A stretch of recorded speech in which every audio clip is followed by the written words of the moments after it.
Teja, the geology guy. Teja, the geology guy. Teja, the geology guy. Geology rocks. Teja, the geology guy. Hey kids, it's me, Dr. Teja, the geologist guy, and this is my sidekick Jordan, the intern. That's right, Doctor. And today, a bunch of big-ass dirt worms are actively destroying our set. That's right, intern, so you're gonna have to watch the entire Tremors movie series real quick to learn how to kill these things while I head down to my bunker. We have a bunker? I have a bunker, we don't. Can I come down when I'm done? No. Well, shit.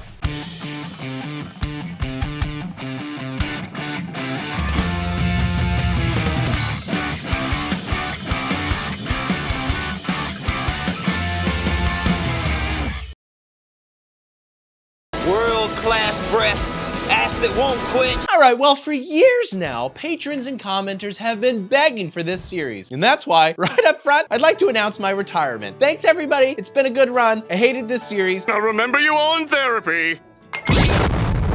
Also, heads up, local and international law enforcement, Dave will have a lot more free time, so, okay. We deny everything. I'm just kidding. I got worms. This is the only thing I seem to be good at, and I'd rather not slowly die in a ditch while my children beg me to watch just one more movie, Papa, and joke about it so they can eat because someone is apparently too good for roadkill. I'm tired of this, Grandpa. That's too damn bad! So yeah, this is Tremors. I know that because a weird title card pops up, and then we zoom into it to reveal Kevin Bacon just draining his whole hog, spraying precious moistness into the dry desert air like Lisan Al-Gaib himself was once said to have done, and will one day do again. Worms. I thought you called it your pecker. Also, his asshole itches. Let him smell your hand. This is a lesser known Lisan Al-Gaib indicator, but his asshole shall itch as if born with it. It being an itchy asshole. Maybe she's born with it. Anyway, he rudely awakens a sleepy guy Please move your ass. who threatens to do some almost certainly illegal things to Kevin's butthole. I wish I stampede up your ass. So we got bestiality, sexual assault, and presumably murder, all tucked within 6 degrees of Kevin Bacon's divine asshole. Woohoo! Kevin's like, you gotta make breakfast. I did it yesterday. But the other guy named Earl My name is Earl. was like, no, you need to make breakfast. I did eggs. Because your name is literally the best kind of breakfast, Bologna and beans. which is how the world should work and why I should get paid to have more kids. I want to breed. Dave's name is Brown. I just want to brown. I got a brown. But no, so they rock, paper, scissors over it as Toy Story ass music just blasts. Serious question, how many people are still watching this video? I love both of you. You might as well subscribe, it'd be rude not to. I don't think we've talked quite as much about itchy assholes to open a video as this video. I think we did it. I think we alienated our whole audience within 2 paragraphs. Damn it!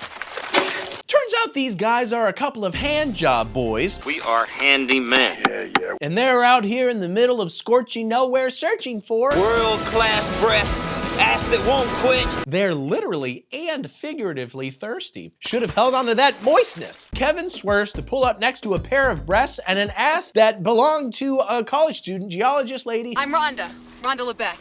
I'm up here for the semester. who, to Kevin's dismay, does not make Kevin instantly hard as a metamorphic rock. And she is like, hey, I'm getting some weird readings on my seismographs. Do you know if anybody's doing any drilling or blasting? Kevin's like, sorry, I can't hear you over the sound of your less than world-class breasts and ass that has clearly given up.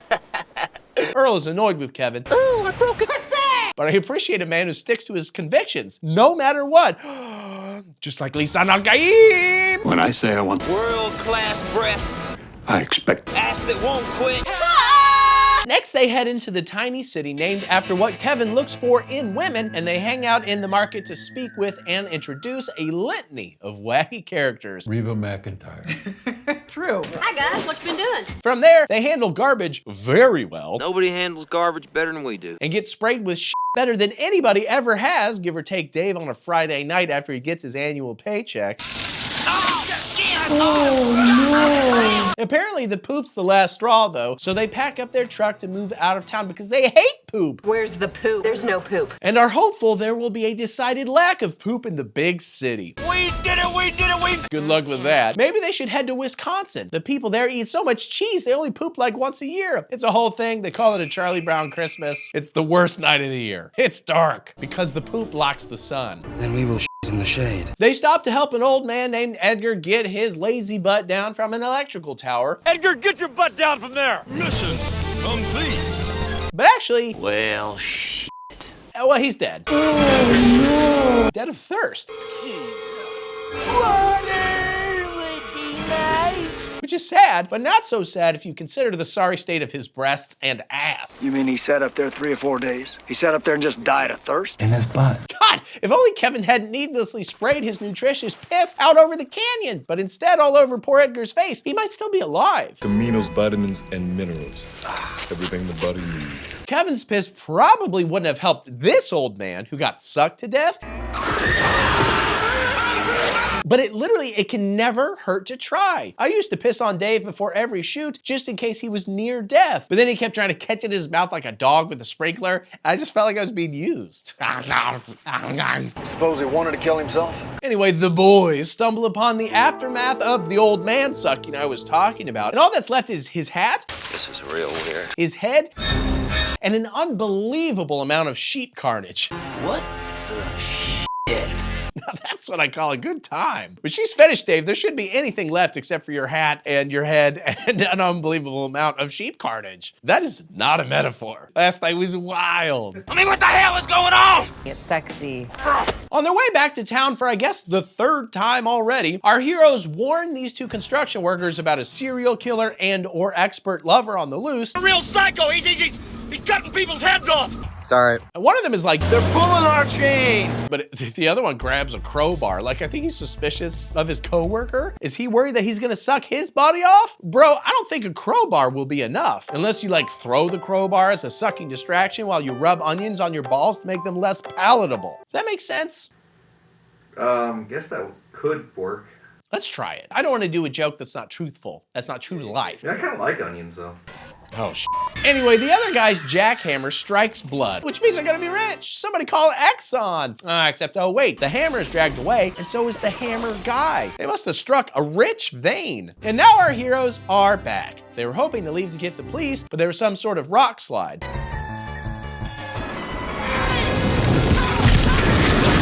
They see a safety helmet that clearly didn't do its job, considering it's covered in brains, and so they head back to town again. What's going on? But it's a little tricky because a massive slug worm thing slides into their truck axle's DMs. You know, you can break an axle like that. And the geologist lady is like, that's bad because I'm positive there are more of them out there based on my science DMs. And indeed, here's a guy who isn't dead. I'm dead. Oh, I'm sorry, you're totally right. Oh, God! Oh, God! Then his wife gets sucked so hard the entire car goes under. It's like, woohoo! Oh, God! High school, am I right? That's when I used to watch this movie all the time. Why? What did you think I was?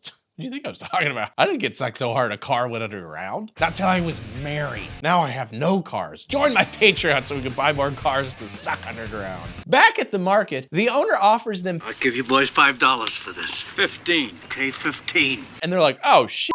Deal. And you have to understand, in 1990, that money could have bought them 5 Big Mac meals. That's enough to feed an adult for a week, which gets you like 25% of the way towards filming Super Size Me, which was a scam, but that guy got rich. We're rich. So my point is, you can do a lot with $15. Except the store owner sells photos with the thing for $3 a pop, and they're like, damn it, we got swindled. 15 lousy bucks. He's gonna make 100% of Super Size Me, I bet. Except, okay, there are literally 14 people in this town town, 4 of whom have already died. So assuming the boys and the shop owner don't get pictures, we're talking like $24 maximum. I assume Geologist lady doesn't count towards the population count, although Dave's holding up a card that says she should be considered 3/5 of a person. Dave, no, women are full people. All about compromises. Anyway, there's just not a ton of money in this slugworm photo business, is my point. Please sign up for my Patreon so I don't have to sell photos of my slugworm on OnlyFans for $3 a pop. I'll do it. I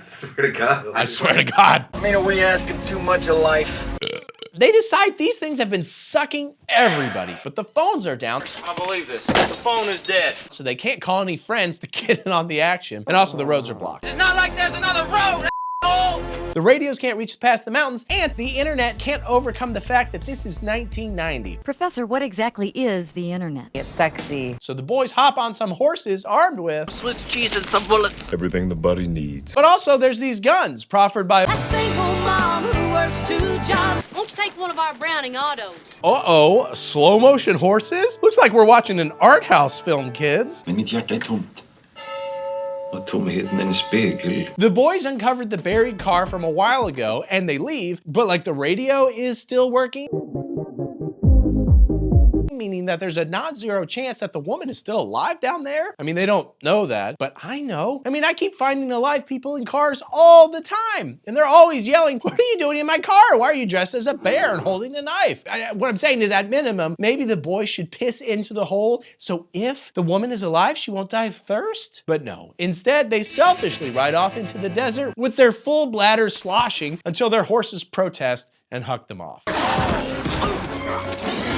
And okay, I see the problem. This horse is connected to a goddamned extremely visible wire. They're abusing the horse for this. Logan. But also it's being attacked by a big ass slug with a bunch of smaller slugs in its mouth. God, speaking of perfection, that's how you know if a creature is biologically perfect. If its mouth has extra mouths in the mouth. This is the tongue, and the whole thing is the worm.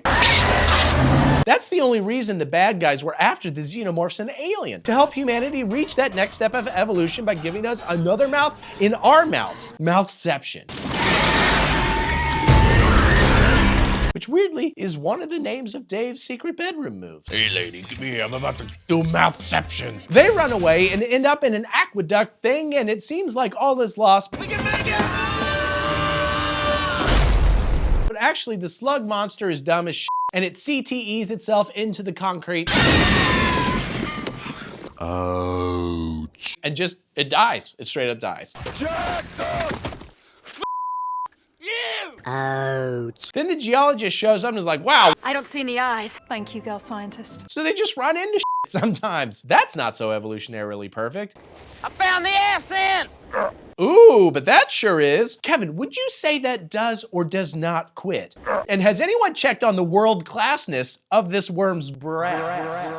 Except wait, there was a POV shot earlier of them not only able to see, but able to see above ground despite them being, you know, like physically underneath. Unless they use the smaller mouth like a submarine periscope. I feel like this movie is lying to me. How did we see that shot? Oh my God, it's because it's an art movie, I forgot.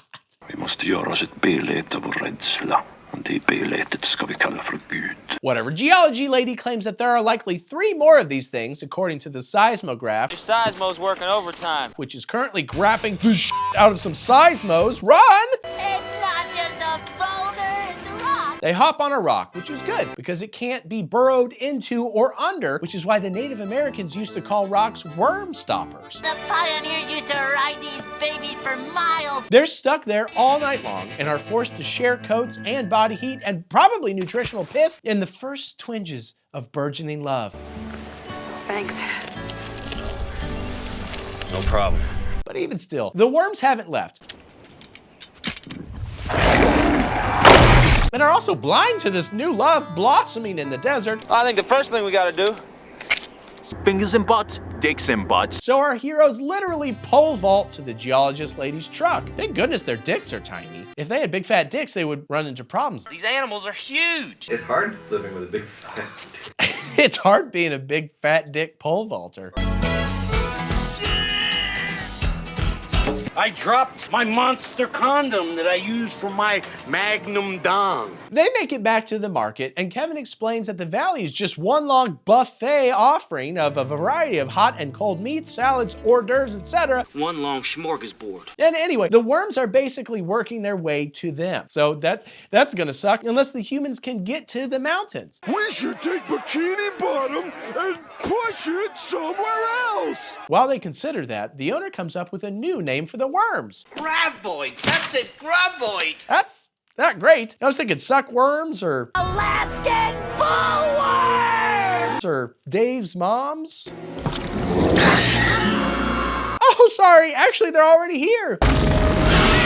They tried to do the exact opposite of what Mark Wahlberg would do. No, the other one. She hit a Vietnamese man in the head with a wooden stick. No, the other one. Check it out. Download Halo today. No, the other one. I'm talking about a completely superfluous bottle of cough syrup. No, the other one. Say hi to your mother for me. No, the other one. No vibrations.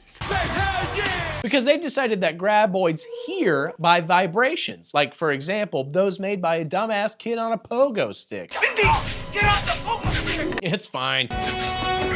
Touchdown! She's saved, and even better, the geologist lady's pants are ripped off in the attempt. Get out of your pants! Because the only way to escape is to never let your ass quit. If your ass quits, you die. Never give up. Never surrender. She's immediately given new pants. Here. I don't want it. Which kind of feels like quitting on that ass, but then the Pepsi machine flips out. Turn it off! And Graboids attack. And they kill the shop owner. I have just died. Which would actually make for a pretty effective Coke commercial. Everybody climbs on top of various roofs to kind of yell at each other and be like, what are we gonna do? What's up, man? What the hell are you doing up there? Shut the hell up! Get up on your roof! No way! Fortunately, that gun lady has a gun husband, and they pull up to their gun-filled bunker house and are like, man, we haven't found anything. Oh, sweet Jesus. And it turns out Graboids have a second weakness. It's bullets. Oh, no. Oh, no.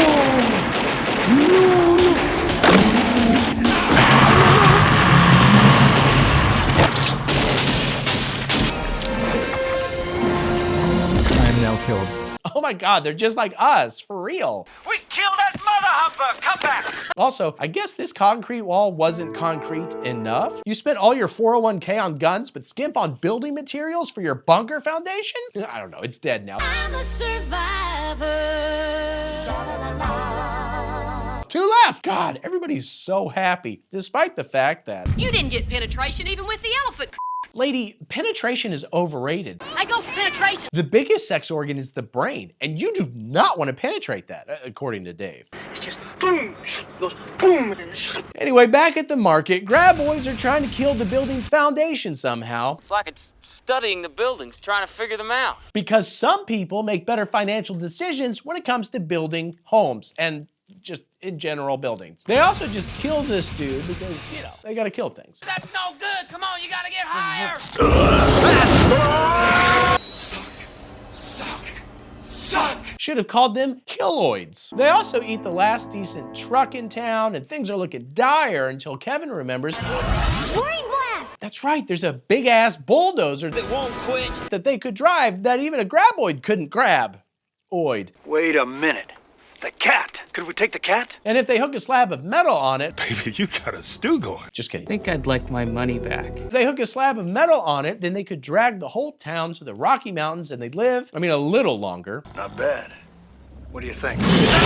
Although they're 38 miles from the nearest town, so it's hard to imagine all of them surviving long enough to reach water, but that's still probably a better plan than just slathering yourself in peanut butter and hopping on a pogo stick and hoping a Graboid swallows you whole. So anyway, to that end, they set a little lawnmower off as a distraction, and wait, is that really a purchase you'd make in a broke-ass desert town? Do you even have a grass, let alone enough of them to constitute a lawn that would then need to be mowed? I don't know, but then Earl makes a run for the bulldozer. Good luck, shithead.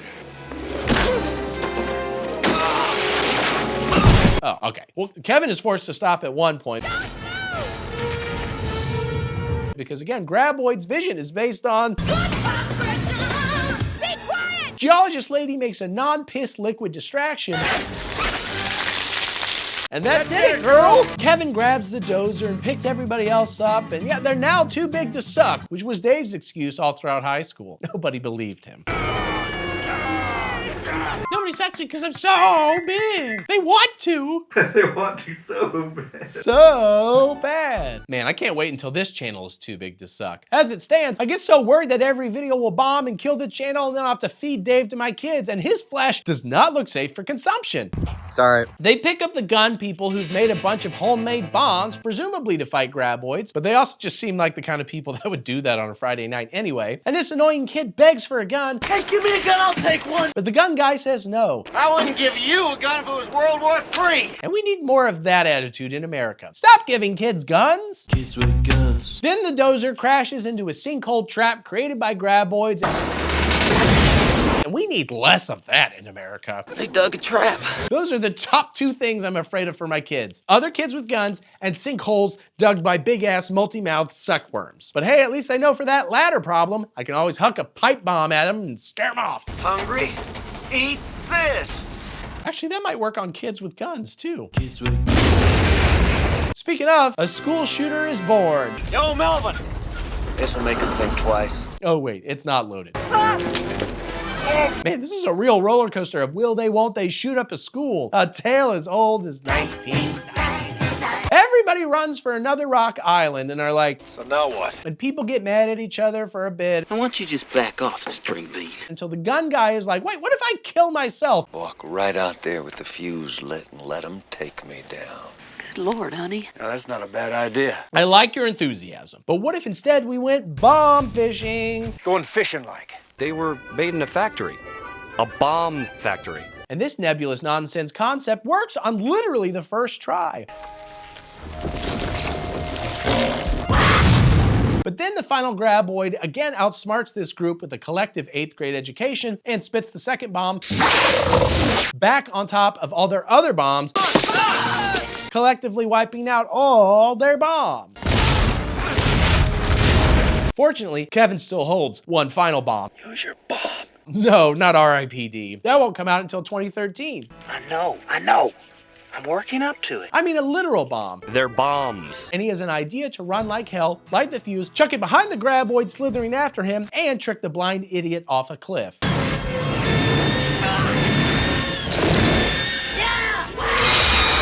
Okay, so like Dave, this would be a situation where it'd be okay with you like throwing firecrackers at a blind person to trick them off a cliff. What you did at that quinceañera was extremely uncool. But anyway, this is cool.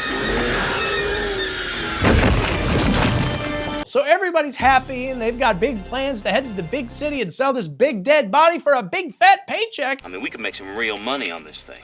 We could get in People magazine. And also, Kevin's grown as a character, and he doesn't even need world-class breasts anymore. He's okay with a girl who has a world-class brain, which he attempts to penetrate with his tongue,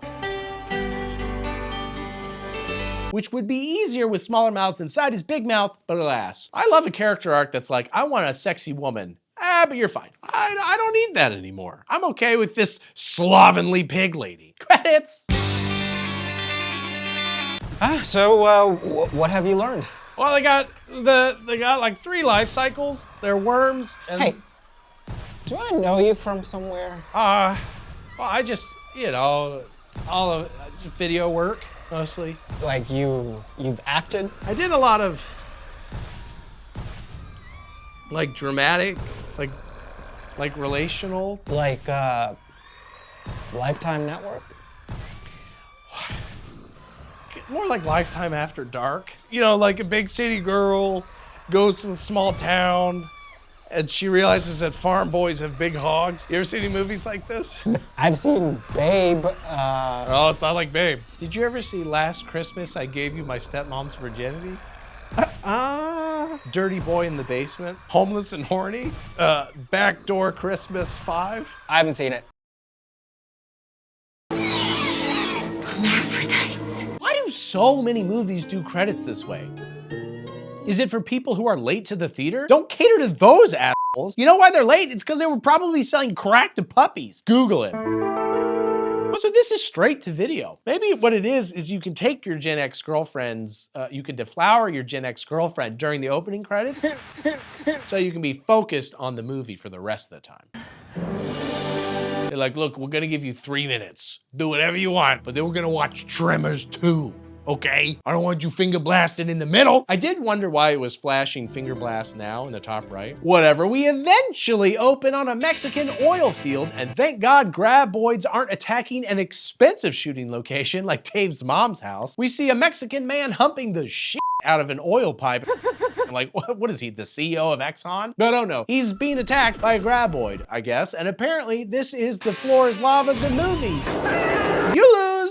Cut to perfection, where Earl apparently still lives, even though I think I'd move to literally anywhere else in the world. Even before the valley was attacked by sandworms, he was trying to leave, right? He was doing everything he could. I mean, Vegas is like 3 hours away. Enjoy the ample buffets and reinforced concrete bases of buildings, my dude. Then again, where else could you spend your free time trying to convince ostriches to bang each other? Now you and Susie are gonna make me some little birds, or I'm gonna take some barbecue sauce to both of you. You gotta pay top dollar to see action like that up close in the big cities, right? You're not one of those silly birds. Also, yes, this movie was originally going to be filmed in Australia. Why do you ask? It's too expensive to film in Australia, but we already wrote that he's an ostrich farmer, so I guess can he do that in Nevada? I can't think of another type of farming. You mean there's more of them? A cab pulls up and a Mexican oil man hops out and is like, hola! I'm just kidding. I just wanted to see what you would do. I am uncomfortable. Like, hey, my oil fields are being attacked by Graboids. I told you that's what they named them. Which is now the official name internationally, apparently, because Earl and Bacon became mini celebrities. And while still dumb, Graboids is better than Wormy McWormface, which is 100% what social media would have dubbed them if this took place today. And anyway, I'll give you $50,000 per kill if you come eliminate them for us. You're the expert, and not to be pedantic, but I'd argue that the gun nut is more of an expert in this, but whatever. He doesn't have that star power like Earl. You like that, huh? Speaking of, they'd already asked Bacon's character off screen, but his character got married and rejected them. Val married a good woman. So that in real life, Bacon could go play a guard who sexually abuses kids in the film Sleepers. He chose to do that instead of Tremors 2. You will soon see why. Oh, yeah. I think it'd be better for my career to sexually assault kids on camera than be in Tremors 2. But thankfully, we got a new guy to replace him. Who are you? And why are you so dumb? And you may recognize him from the Academy Award-winning film Black Swan, where he played Sexy Waiter Scott. Literally. Wow. Wait, is he the ugly-ass waiter Scott? No. He was the sexy waiter, Scott. Let me know if that's juicy enough for you. Well, bam! Are there a lot of waiters named Scott in this movie? Either he would be sexy waiter and you would just infer it based on the sexiest waiter, or he was Scott. It's funny to be sexy waiter and you're like, that's not clear enough. That was a hot ass restaurant. Also, Scott doesn't ring any bells. But when you put them together, I'm like, oh, I know that guy from Tremors 2. Get enough cheese? Oh, yeah. Anyway, his name here is Grady. Grady Hoover. I'm probably your biggest Grady. And to answer your question, it's because Bacon's character was kind of dumb too. So now this kid is dumb. What? That's what film school calls character continuity. But because it's the sequel, he's even dumber. So the stakes are raised. This is what film school calls character evolution. God, I love cinema. The movies. Oh! Yep. This kid literally, throughout the entire film, never learns the rules to rock, paper, scissors, despite it happening like 5 times throughout the movie. What's this? Scissors cuts paper. I win. This game is so hard. The third film is gonna need a dude who eats his own shit. And believes working for a large media company is a long-term career move. That's the only thing dumber than Grady. Anyway, originally Earl does what film school calls refusing the call to adventure.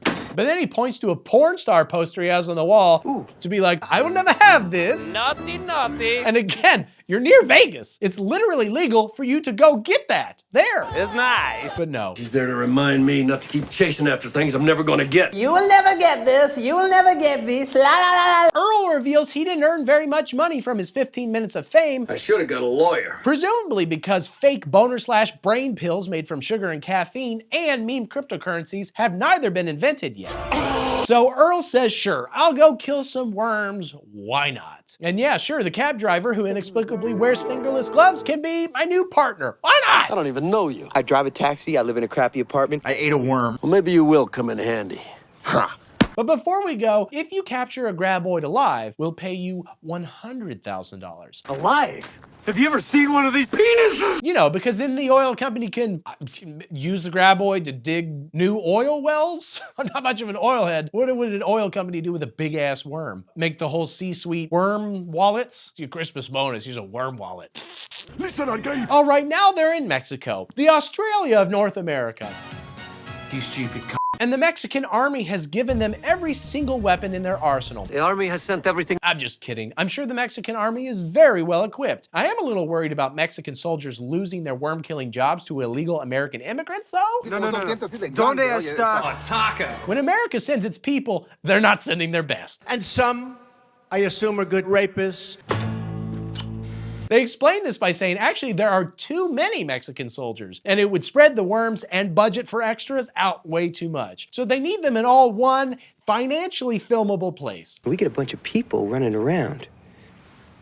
Bankruptcy? Makes perfect sense to me. You can't bring just a few soldiers. The Mexican army likes to do everything together. They're very close. We're a family! There's also a new sexy geologist here who is thankfully more age appropriate for Earl. They see each other's butts as equal. And hey, kudos to these movies for trying to make geology sexy. It's time for other degrees to have a go. One day we will see a sexy English major in a Hollywood movie who isn't just some reluctant sub. Well, I study English lit, so I kind of have to be. Cool. Also, Julio here rigged up a bunch of seismographs to create a worm tracking monitor, and basically, yeah, they're ready to go kill some worms. So the plan this time around is to drive around, make a bunch of noise, and then trick worms into eating RC cars armed with dynamite, one by one. Which, two things. One, the plan is expensive as shit. I'm pretty sure remote-controlled cars in the 90s were like $10,000 each, adjusted for inflation, thanks to those Radio Shack fat cats. And two, nobody in the entire Mexican army could do this. Hit it! Only Earl and his dipshit cab driver can execute this convoluted plan. They should have just paid Earl a consulting fee for the idea. Though, it seems like the events of the first movie are pretty well known, so I'm sure everybody knows how these worms work. Earl literally has a Graboids arcade game in his house. You got your own one of these. Graboids are a known nuisance, like feral hogs. I could have come up with this plan. Hell, I did come up with this plan when I couldn't get my next door neighbor's cows to stop breaking into our backyard. The cow exploded. Ho! Whatever, here are a bunch of exploding worms in montage. Man, the local Los Juguetes Somos Nosotros must be making a killing. So very cool. Hey, let's check in on Grady's rock, paper, scissor classes. Rock, break, scissors. I win. Oh, almost. It does? Oh no! A Graboid grabs the truck chain and drags the truck around for a while, which seems bad, but actually, it's fine. Jesus, we're lucky. Except, no! There are a bunch more grab asses coming. See, yes. And I think it's so interesting how monster movie sequels are always like, okay, so obviously we need more monsters, but they should also be 10 times easier to kill. Every time. Like, rarely do they face the monster queen, unless they've already dispatched like 50 more monsters than they did in the first movie. Aliens is the most obvious example of this, but at least those dudes are all in the military. This is just the same dickhead with a new sidekick doing more damage in an afternoon than he could in the entire first movie, despite having way more support in the first movie. Oh. Whatever, more are on the way, so they do actually call the gun guy from the first movie for more support. Yeah. His wife has also left him off screen for a shockingly successful country music career. I'm a survivor. So he's like, sure, I'll come kill shit. I mean, it's either Graboids or myself, so. Zoinks! And thank God he's coming. I mean, look at his truck. Es grande. Oh, sí, es muy grande, amigo. It has to be. How else would he be able to lug around all these explosives and shotguns? Not shotguns.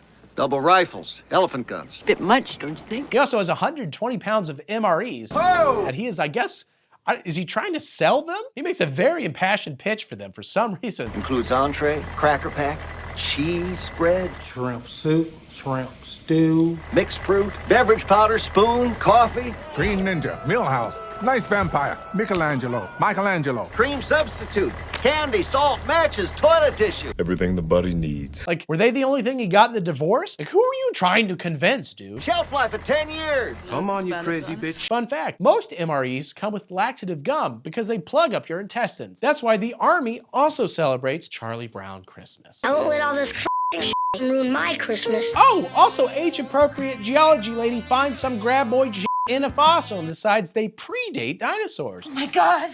What? Which they conclude means that they're from Earth. I read that in People. But I mean, they could have just crash landed before dinosaurs existed. But either way, this also means they remained neutral during World War II. The cowards. What?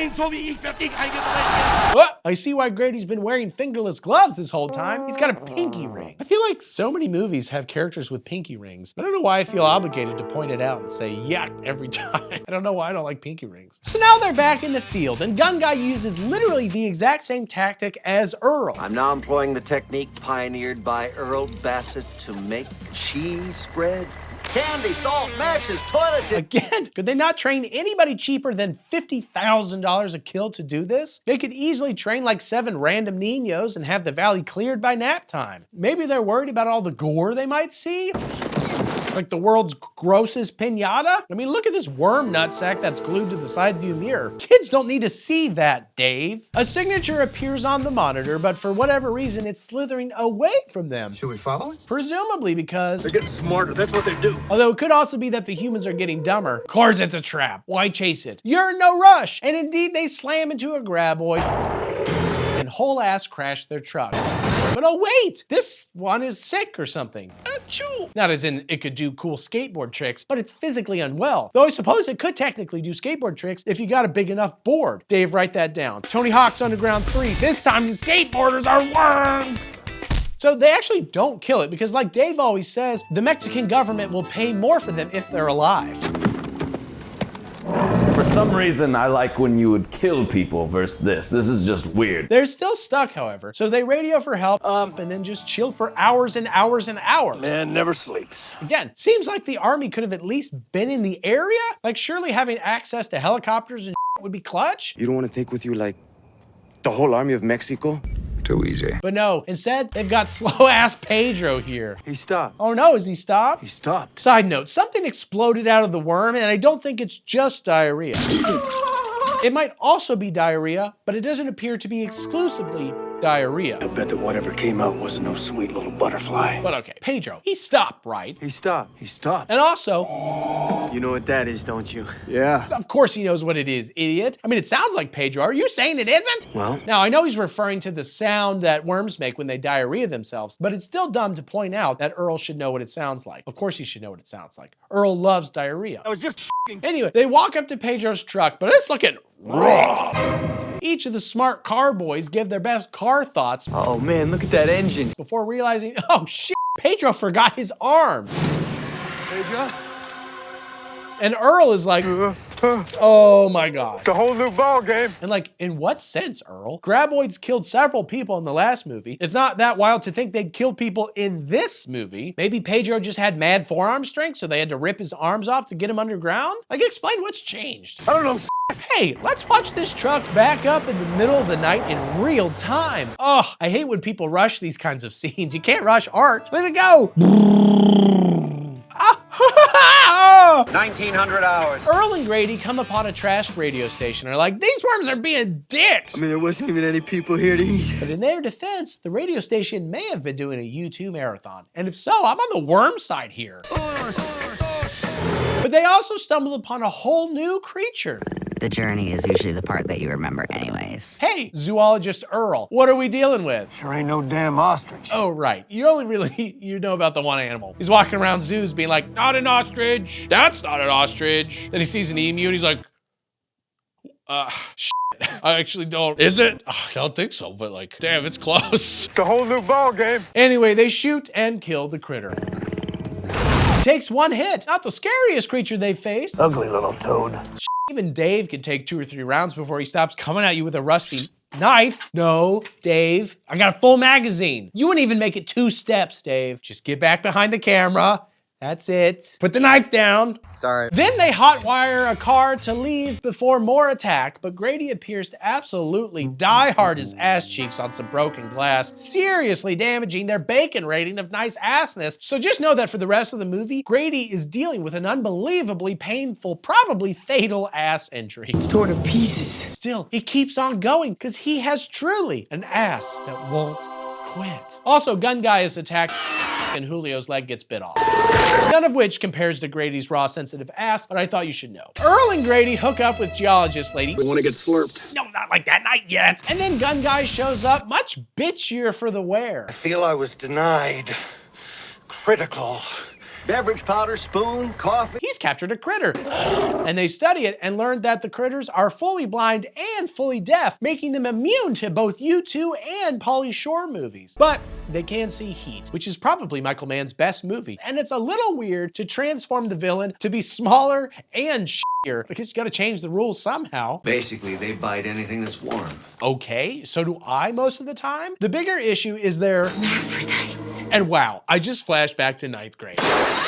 Ah, shit. A bunch more hermaphrodites attack, and they've eaten a ton of MREs, meaning they are just stuffed to the gills with their own shit and could explode at any moment like turd grenades. So maybe this movie is actually anti-MRE, and it's like, do you want me to eat them or not? I'll do whatever you want. Please just stop sending hermaphrodites to attack me. Oh, good God. They call them hermaphrodites. I'm not just going on a hermaphrodite riff. It's just... Hell, that gives them quite an edge. They run away and block their body heat with doors that they're carrying, because I cannot stress enough how easy it is to avoid these hermaphrodites. Come on, these little snappers are blind and deaf. Oh God, there's one right there, blocking their way to the last functional car. Man, if only they had a sniper rifle with bullets the size of Pedro's huge-ass forearms. Oh, good. Oh no! That big-ass bullet penetrated their truck harder than that time I left Dave unattended at a CarMax, so they're forced to split up and hide in different locations. Everybody yells at each other for a bit, but Geology Lady is like, dude, just wait. The Mexican army will be here soon. Maybe. We haven't radioed in, and I guess they would expect us to have done that. Right. And while they wait, the two old people flirt a bit. So, Should we have sex? And Earl realizes, oh my God, the porn star in his trailer is the Geologist lady? How did he not recognize that butt? This is probably the single most wish fulfillment wish ever fulfilled in a script. You not only run into the porn star you've been obsessed with your entire life, but you save her from monsters, and now she wants to bang you, and you're getting paid for all of this? You know the screenwriter was typing the scene with one hand because he was sitting on the other hand so that it would feel numb, so it would feel like somebody else was writing a horrible finale to a horrible movie. He's like, it's not me, it's someone else, I don't even feel it. And then the sexy lady on my wall is a real lady, and I save her from monsters, and then she wants to have sex with me. What the f? Oh God, get your hands out of your pants, guys. These hermaphrodites are using a cheerleader pyramid to scale the oil rig. come get me, you suckers! Oh, never mind. Gun Guy distracts them by running and yelling, which somehow works despite the fact that they can neither see nor hear. But I suppose they notice some floating heat and chase that? Even though they are in the middle of Mexico and I have to assume everything is heat soaked. Whatever, now they're locked in a warehouse. Oh shit, the warehouse is full of food. What's in there? Cream substitute, candy, salt, matches, toys. Which means the hermaphrodites are gonna start reproducing like a bunch of breeders. How'd you feel to be so stupid? I bet not good, but it's okay because Earl has a plan. You're gonna squirt the blast me! Look, that's not helpful when Dave asks, and it's not helpful now. I know your wet dreams just came true, but there's no time, Earl. Something's wrong with our worm, Earl. But he clarifies, spray me with a fire extinguisher, and I'll be too cold for them to see. Oh, also Grady tries one more time to understand the rules of rock, paper, scissors, but... No, rock rips through paper. No dice! Huh? What a fun gag. Gun Guy's truck is in there, so Earl sneaks in and sets a bomb timer and then does a terrible Indiana Jones impression.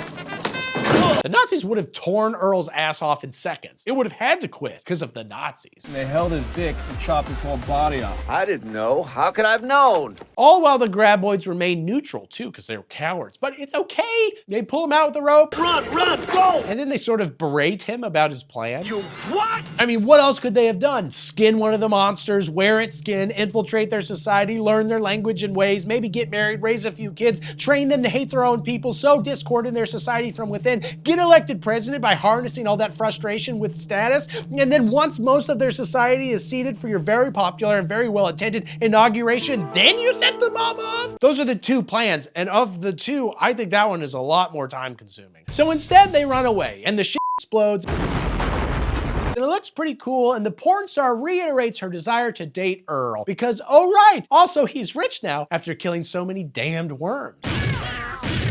If you told me this movie ended with Earl waking up in his trailer in a cold sweat with his pajama pants absolutely soaked, I would have no reason to doubt you. Donate to my Patreon so Dave and I can film the real ending to Tremors 2 and restore the franchise's dignity. We want to get slurped.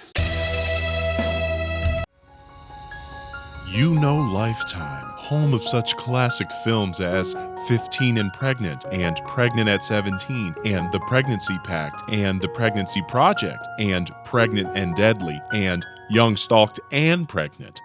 But now, get ready for Lifetime After Dark, brought to you by Aura.com. Featuring hot new films like Farm Hogs Are Bigger, Last Christmas I Gave You My Stepmom's Virginity, Homeless and Horny. Every movie featured on Lifetime After Dark, such as Dirty Boy in the Basement, is directly approved and encouraged by Aura.com because Aura is committed to pushing the boundaries of good taste. But they're equally committed to protecting the identities of all who star in what are technically legally films. For example, even though recently some 2.9 billion records were stolen from national public data, including tons of extremely private data that may have affected literally every single American, even Lifetime After Dark's most exposed performers, Aura makes it super easy to recover and protect all that data. Every Lifetime After Dark performer, and now every fan of Jordan Breeding's post-After Dark career, can now receive a completely free 14-day free trial by heading over to Aura.com/breeding. 14 days is at minimum enough time for Aura to scour the internet to see if your personal data has been compromised on the dark web or anywhere else. And then if you don't care about the included VPN or the password manager or the free credit score checker or the fact that your spam will dramatically reduce, then you can totally cancel whenever, no questions asked. Aura.com never asks questions. Even better, every single sign up at Aura.com/breeding helps Lifetime After Dark's best and most prolific performer, again, Jordan the Hogmaster Breeding, star of Backdoor Christmas 5, feed his kids and help pay for all the medical follow-up after his wife's big surgery last year. So sign up today. Even if your wife finds out, you won't regret it. So I'm back working at the Arby's down in Bixby. So, you know, the last movie was obviously an incredible piece of filmmaking. Hermaphrodites.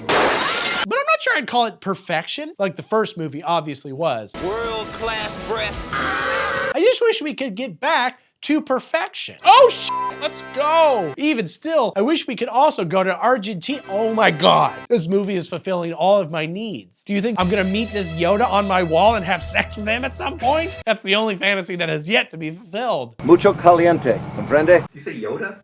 Yeah, there's a Yoda poster on my wall. I don't have any other posters to have sex with. So all I look at every day is Yoda. I'm looking at Yoda and I'm like, man, I wish he was real and I could have sex with him. Yoda looks experienced. Yeah. A few nighttime cars, including a news van from ESPN's The Ocho, show up. Oh my sweet Jesus. That's rad. To where Gun Guy, dressed like a child Ghostbuster cosplayer, Mom, it's the gun guy. Oh, little girl, yeah! gives a demonstration of how to defeat a recent Shrieker infestation. Oh, that's now the official name of the little goblin version of Graboids. A voracious hermaphroditic life form. He is obviously now the world's preeminent expert on killing little goblins. Or at least he apparently has access to an anti-aircraft gun. Still don't get how a country like Argentina can't find even one soldier who can be trained to shoot things. The idea being to set up a proper kill zone. Oh my God, it's probably because he's created a kill zone? God, that's like a kill box, but bigger and better because it's a whole damn zone, like Disney's Toontown or Adventureland. And I turned Toontown into a kill zone the other week. It was very effective. Mucho caliente, comprende? But thank God for Gun Guy. The world thanks you, Gun Guy. We're so glad you're divorced and have nothing to do but have guns. You could have gone into trying to purchase social media sites and presidents. This is much more useful. We all handle our divorces differently. Truly stupendous amount of thinking has gone into a voracious hermaphroditic life form. Anyway, we're now literally back in Perfection, Nevada, where the population has dipped to 5. Because once he got his porn star in pesos, it was Hey, that's right, that's right. The town has since become something of a tourist trap for Graboid fans because, as the niece of the store owner guy from the first movie named Jody explains, China's got pandas. wait, surely she said more than... And we've got these. Oh, right. Okay, there you go. Real estate guys attempt to divide the land into parcels because, I mean, who wouldn't want to live here and or build a mall here? No better combo than people eating sandworms and Sbarro eating people. Oh, believe it, ladies and gentlemen. Gun Guy still lives here in his more fortified and more divorced than ever compound, a rare example of a character in a monster movie actually learning and growing. And also, this Jack guy lives here and he runs Graboid safaris, where he fakes attacks in an effort to sell beer. All right, I got $3 a bottle domestic, $4.50 imported. Now that may sound stupid, but consider that I'm a 34-year-old man with 3 children and a wife who runs a dick joke focused YouTube channel in an effort to sell Patreon subscriptions. I'm not gonna be the one to throw the first Keystone Light. Whoa! Look, it's hard out there. You gotta do what you gotta do. But it's like tragically lame. I mean, look, Jack might not be the business expert that Jody and her incredible graphs are, but at least he's not like Mindy here, who has literally the worst job of all time. So I'm back working at the Arby's. I mean, holy shit. Throw me headfirst into a Graboid's gullet and spray me out its asshole before I labor in the belly of the meat beast. I'm trying to survive. Anyway, the next day during a routine fake Graboid beer safari, things get real. And the bassist of Evanescence, who helps Jack between tours, gets eaten all to shit by a Graboid. When is this tour gonna be over anyway?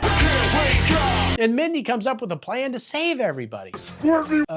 No. Jack's Jeep can outrun it, but we have to create a diversion. She's a natural-born leader, but also not a boy, and not quite as cute as Jody, so this is really her biggest moment in the movie, give or take a dramatic experience with Ham later, but I'm getting ahead of myself. Gun Guy's sensors go off at this new attack, so he sounds his alarm, gathers the town, and determines There's only 3 of them. 3 direct-to-video budget-friendly worms. Just like the first time. They're like, we're gonna escalate, and then we're like, that was expensive, we're gonna bring it back. It's been, what, 11 years?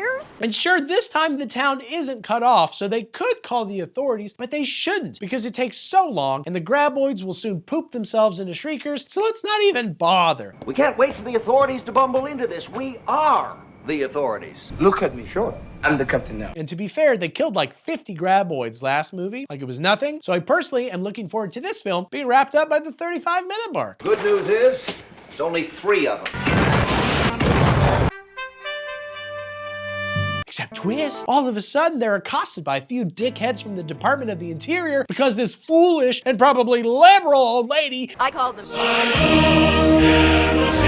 using some leftist invention like the telephone. Well, it's not working very well. I think the batteries are dead or something. Apparently Graboids are endangered, and so you're not allowed to kill them for no reason, and they're trying super hard to capture one of them alive. And like, Earl's dipshit ass caught one last movie. Our best scientific minds are losing to Earl? Hey, that's right, that's right. If the department fails to capture them, it's possible they'll use eminent domain to force everybody out. Wait a minute.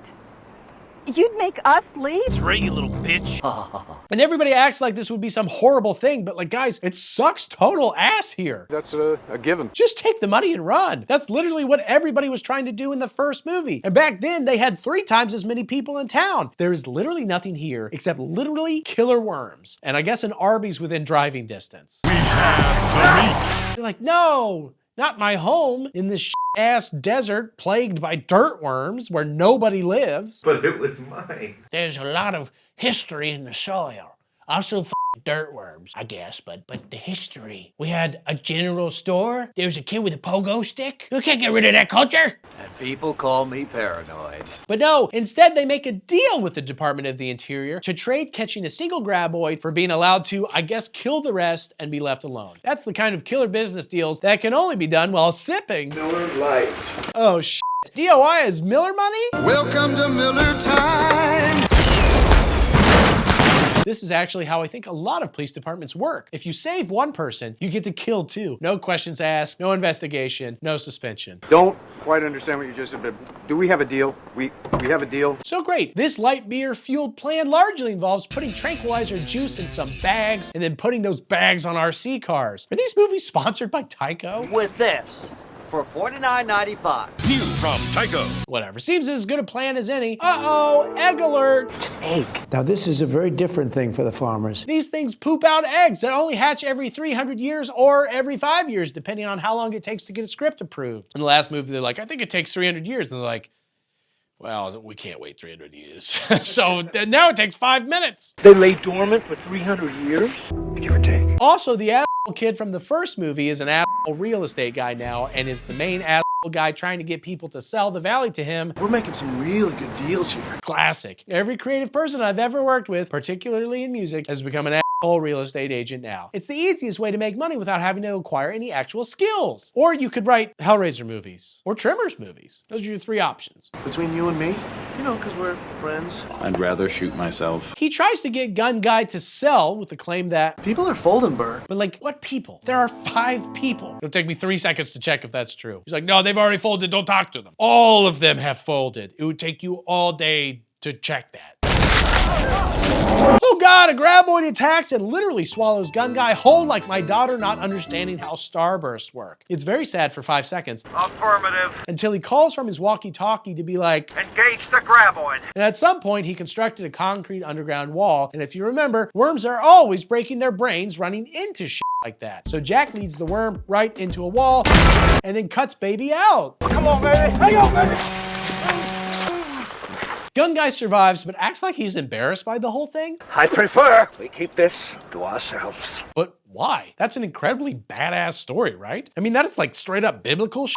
That's the kind of story that immediately catapults you to Lisan al-Gaib levels of reverence among the native population of 5 people who are, they're folding, I guess. So maybe you're right, but. It is really embarrassing when you're swallowed and fight your way out of a monster. I don't understand. Jonah did it. He got a whole Bible written about him. But right around then, a Department of the Interior geologist who is hands down the least sexy one in the entire series until now, with an ass that quit a long time ago and burned the place down on the way out. Jesus. What is that? The ugly one! He staggers up and he's just dripping with jizz. So, I sprayed myself. Turns out some shriekers killed the other 2 guys and the geologist blasted himself with, fire extinguisher jizz to hide his heat scent. Then he dies. It's like I always say, if you're gonna die anyway, you might as well coat yourself in jizz. What are you shooting today, Dave? Well, my man really made the most of his final moments. Rest in jizz. So now they're like, great, we've got 6 shriekers to deal with, along with the remaining Graboid, and oh, look at that. Graboid! Guess they need to wait around until this Graboid leaves, which historically, they literally never do. Well, I guess we just wait. Oh my God, this movie is exciting. To pass the time, Jody and Jack flirt by talking about clouds. Most people prefer your dramatic cumulonimbus clouds. I've always had a weakness for a cirrus. Don't forget anal. Yeah, wispy and way up there, you know? I wouldn't know. Business shit. I'm busting my ass eking a living out here to build something for myself. I know it's not easy, but I just think you can enjoy yourself while you eat. Which are probably the 2 subjects I'm least qualified to flirt about. I'd be all like, you trying to let me B2B your cumulo with my nimbus? And she'd be like, no. And that's why I'm sad. I have to announce I will not be making an appearance in Tremors 4. Please respect my family's privacy during this difficult time and give to our Patreon. If I'd gotten the job, they would have given me $68 and a ham sandwich, which could have fed my youngest for months. They're like, okay, do some sexy flirting about clouds and business. And I f***ed it up. And they're like, well, you're not getting the role. And I was like, I need this. For your information, I do enjoy my But all right, so we're still here waiting this thing out, and they determine that the worm is white and therefore albino and therefore sterile. I'd say like Dave, because I've never seen anybody whiter than him, but I haven't personally tested to see if he's sterile yet. It'd be a mean joke if it turns out that you are Dave. Sterile, huh? Sorry. So if you ever have a kid, I'm gonna be kicked down the door to that hospital and yell how you're totally an albino Graboid. I'll probably be shot by security, but I'll be worth it for the content, because anything for the content. But if you are sterile, I'm sorry. I didn't know. If I am sterile, then you have permission to milk it for the Patreon money. Okay, what else? They literally MacGyver a fishing pole out of pieces of wood to grab at a walkie-talkie, which they use to call the old lady and her natural leader daughter to ask them to make some noise, which they do by playing music into the walkie-talkie so Gun Guy can throw it aside as a distraction so he can run to the truck and jam the pedal so that can be a distraction. Then they can grab guns and and had to kill some Shriekers. So that's the scene. That was one of those scenes. I've seen movies. Except, no wait! Graboids have a third evolutionary stage, exactly like the world's shittiest Pokemon. It would make sense biologically. Who's that Pokemon? Now they can become dragons that fart. They fart to fly. They flart. And they flart right at this Hispanic dude from the first movie who dies. Killed by a fart dragon. Top that, George R.R. Martin. Basically, the worst way to go out. I know Dave has always said he wanted to go out riding the fart dragon, but that was more about eating any food more spicy than shrimp Alfredo and letting the internal damage kill him, because he's very white and infertile. Smells like a bad night of beans. Has there ever been a good night of beans? Hey, also, is killing a Hispanic dude with farts racist? I feel like just asking that question already kind of answers it. I don't know, what do you think? Sound off in the comments section. Dave has a lot writing on your answers. I once saw a Chinese man fart. And die? And die. Now that would be more racist, because dragons are their thing. Whoa! Whoa! Holy shit, you're right. Oh my God. Whatever it is, they work it up there in their ass, see? Oh, we need a side story to make this a real movie, so the two ladies are attacked, and they defend themselves first by giving it the chair! And then they give it the ham! Best honey glazed ham.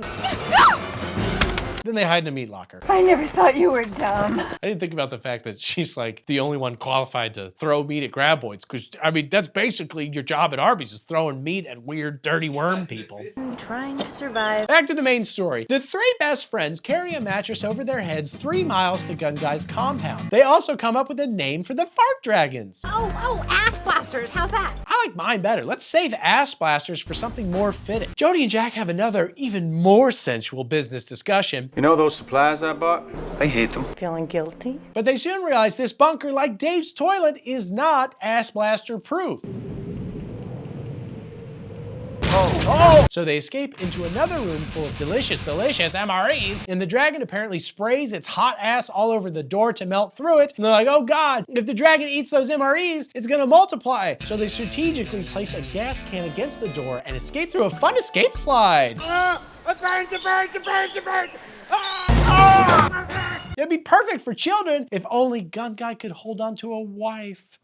Dave has a fun slide in his house that's also not used because of his sterileness. I can still enjoy the slide. It's just a little creepier if I go. Wow, that was a really steep one. Hey guys, my shirt rode up there at the end. Did you see anything you liked? Oh man, you really go the distance. Oh yeah. Anyway, there's an explosion. Now. And the one dragon is killed, but it brings up several questions. One, did they really have no better plan than destroying all that equipment to take out one single enemy? There is nothing to suggest that the ass blasters are immune to like bullets. And let me tell you, any animal that has to turn around and show you its ass to attack is, evolutionarily speaking, very screwed. It's like, hold on a second. Hold on 1 second. I'm gonna get you. Oh, I'm gonna get you. My anus is... And two, where does Gun Guy's money come from in the first place? Like, he's constantly armed to the teeth and owns an extremely secure compound, give or take an ass blaster sky attack, and he's drowning in those sweet ass MREs. Is he still just living off Mexican Graboid money? If that's a real job, then please support my Patreon so I can buy enough high-end weaponry to make a real show of exploding my house to attract the attention of the Mexican military. So they'll hire me. Right now, if you exploded my house, it'd be pretty... I highly doubt it'd kill even one ass blaster. Unless I forgot to warn Dave. The little turd. But okay, you wanna know what's ironic? In the ass stage, Graboids are actually put into a coma when they eat food. Like, I've been there, my guy.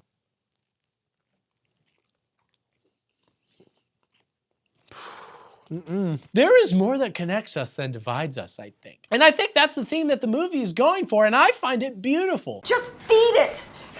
Give it all your penis! But so the women have captured the ham ass blaster successfully, but Gun Guy just exploded his whole damn stash of food. Oh my god, the irony. But also, what is this crazy ass evolutionary cycle that has wildly different strengths and weaknesses in each stage? Like, how would this creature ever survive long enough to poop out an egg? In one stage, it reproduces by eating, and the very next stage, it will basically give up and die if it eats, and yet it still tries to eat? And even if they get through this phase, it takes 300 years for their eggs to hatch? Did the pages of God's creature cookbook accidentally get stuck together? It would make sense biologically. And hey, wait, does that mean that the last time these eggs hatched was in the 17th century?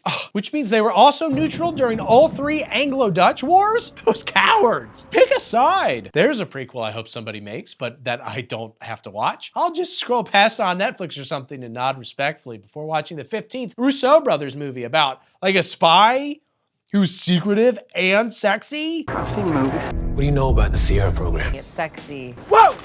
Whoa! Anyway, they escape another buttload of ass blasters by riding a land boat downhill to a junkyard. Then they squish one with a fridge before hiding in a porta potty and squeezing out a thick, juicy plan to build a potato gun of sorts to shoot flaming arrows at the apparently highly flammable dragons. Could we ignite them somehow? Get them to swallow something hot? How? I am coming. Ew. No, we can't get that close to them. They tear us to pieces. While they scavenge, one dragon commits ass seppuku. Please wait until I have fallen. Ha! Blast your own damn ass! They assemble the gun and shoot one. And then another one. But the third one is a smart ass. So they have to stab it and run away. But wait, one of them isn't dead or something, and the sterile Graboid impotently attacks, and it turns out it's been attracted by Gun Guy's special watch that apparently makes ultrasonic noises. So Jack, like the world's worst proctologist, leaves the watch inside the ass blaster, which is then eaten by the flaccid Graboid, I guess. And I gotta say, with all the 50 Shades and all the Hellraisers I've watched, Tremors 3 being the first movie to have an ass-eating scene is honestly, it's a bit of a surprise. Now, if I'd written this movie, that explosive ass blaster would have exploded inside the Graboid, since that's literally how they always kill Graboid. And we spent all this time setting up that ass blasters explode, but no, that's too easy. That's too simple. Instead, what happens is they use the surviving ham ass blaster as a tourist attraction, which they then sell to Siegfried and Roy, which is a joke that probably makes more sense to people that are older than me. But also, they keep the albino Graboid alive so that technically the valley remains protected land, since there's like an endangered species in the area. So nobody is allowed to develop this prime ass real estate. Suck it, asshole kid from the first movie. Jesus Christ! Although wait, won't the Department of Interior still claim eminent domain or whatever? I mean, I know they died. For us, they're torn to pieces. But surely there are others who work there? Do they not still want a Graboid or whatever? We don't have much of a budget, you know. Do Siegfried and Roy work for the Department of the Interior? Again, I don't even know if that's a good joke because I'm not old enough to know who they are, but I'm sure we got a few old viewers that are like, nice. That'd be so silly if Siegfried and Roy worked for the Department of the Interior.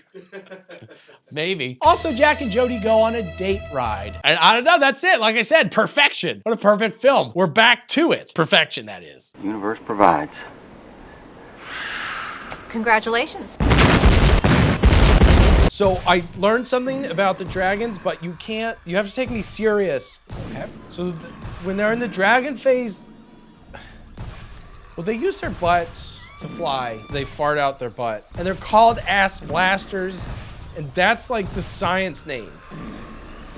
Huh. I have a hard time believing that they're called ass blasters. They are! You said you would take me serious! What do they have, cousins named cum rockets? What would you call them? Ass Blaster sounds like a movie that's on Lifetime After Dark. I feel like you're just pushing back because it sounds like one of my films that you claim to have not seen. I haven't seen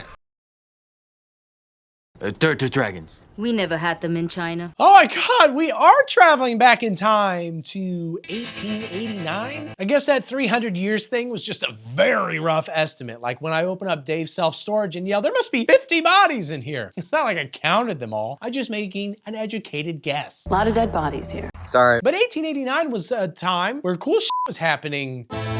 Elsewhere, like in Paris, the Eiffel Tower opened, and with it, a new sex position. Better for the posture. And in Japan, Nintendo got started. Seriously, it started as a playing card company. And in America, I guess there was a silver mine called the Bottom Dollar Mine, and it sure looks like a bottom freaking dollar mine. I don't know.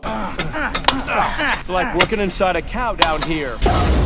What's up with all these raw-ass candles in here? Is that normal? Is that dangerous? Awful soft dirt in here. Make sure you...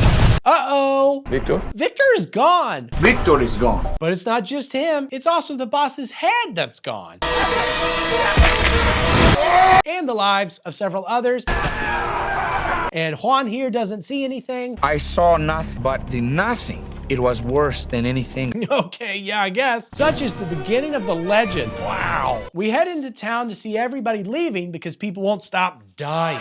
Ugh, a whole town full of asses that got no problem quitting. And because this is the past, the town is named Rejection. Maybe we need a different name. Because that's almost like a joke. Is everyone rejecting us? Yes, these guys are Chinese. They only mention this 15 times throughout the movie. Just in case we're watching this movie and we're like, are these guys Ugandan? Oh no, that's right, they're Chinese.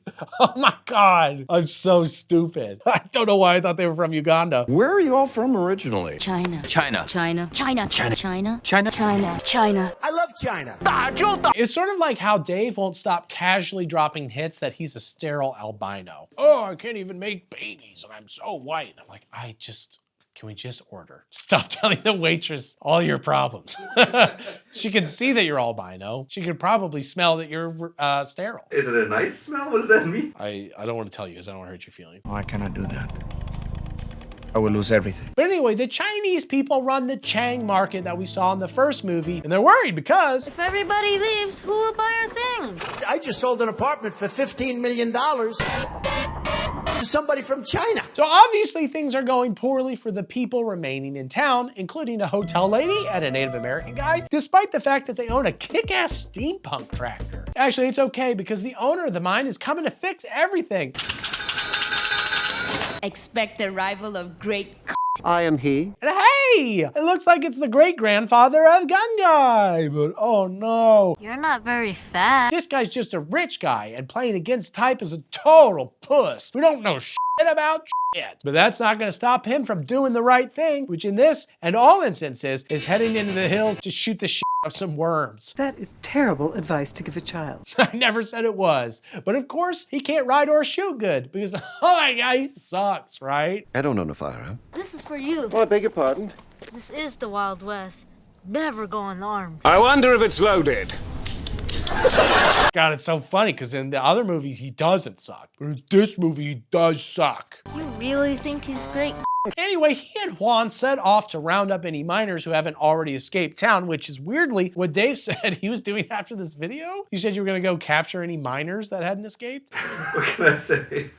I need my gold. 17 miners were killed in one day. Sorry. Not sure what that means, but at least— Gentlemen, I declare this mine perfectly safe. Dang right. Oh, well, thank God. Guess we can all go home? Oh no, we're gonna learn some of Juan's sad backstory, which began the day his agent sent him this script. My mother, she Sucked a fat one. And then we're gonna kill old Soggy here off screen.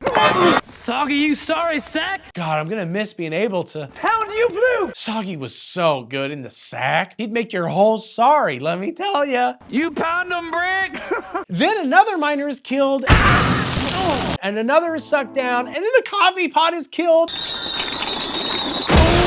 This is the worst camping trip ever. Turns out these worms are all relatively small, but still fairly effective, which according to my wife is all that matters, okay? Let's just say I'm not albino down there, which is why you should support my Patreon. Look at my little worms. Juan and Rich Guy make it back to town where Tacopa here is digging a spot for a flagpole. But like, Nevada doesn't even have a flag yet. But when they do, he's gonna be ready. Tacopa's nuts. He's like, I bet we're gonna have a flag someday, and we're gonna need a hole for that flag. So I've got nothing else going on. I'm gonna dig a hole right now. We will one day.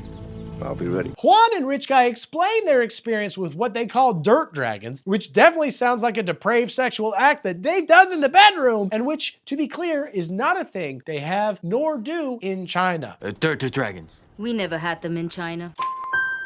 Methinks the lady doth protest too much. Dave, you're worldly, you travel. What is a dirt dragon? Is it what comes before an ass blaster? Yeah, toya, drink, shoot inside house. Anyway, rich guy is like, well, I suck, and all the miners are dead, so let's telegram a request for a gunfighter. But remember, this is 1889, so they have to wait a whole ass month. And like, how are they getting food and stuff? Ass blasting? There's no money coming in whatsoever, right? Oh! And I know what you're thinking, but no, rich guy also has no money. It's all tied up in his freaking silver mine, aka 19th century crypto. Well, nobody's walking away from riches like that. Fortune favors the brave. I mean, have they been eating the remains of some of the survivors, finally adding some horror to these monster movies?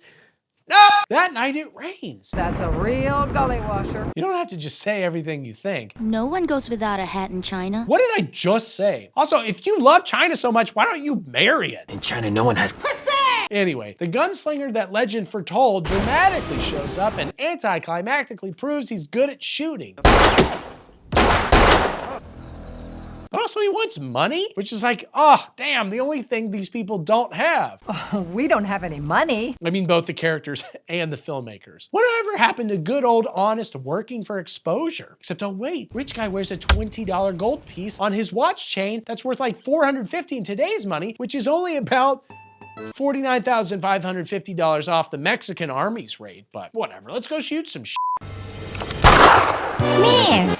So they're at the mine, but they don't really have a budget, so it takes them quite a while to actually find anything. This does not bode well. They do stumble upon the aftermath of a wagon attack and also old Fred's dead old head. They also find some Shells, eggs. They came out of one big chicken. Perhaps the warm water hatched them? I don't know. They spend the night in some stupid barn, which I assume the film crew also slept in because all the doing nothing has really tuckered them out. I'm getting sleepy just watching them do fuck all. That night, the horses escape while worm tongues kind of sneak in, and yet they shoot a bunch of shit.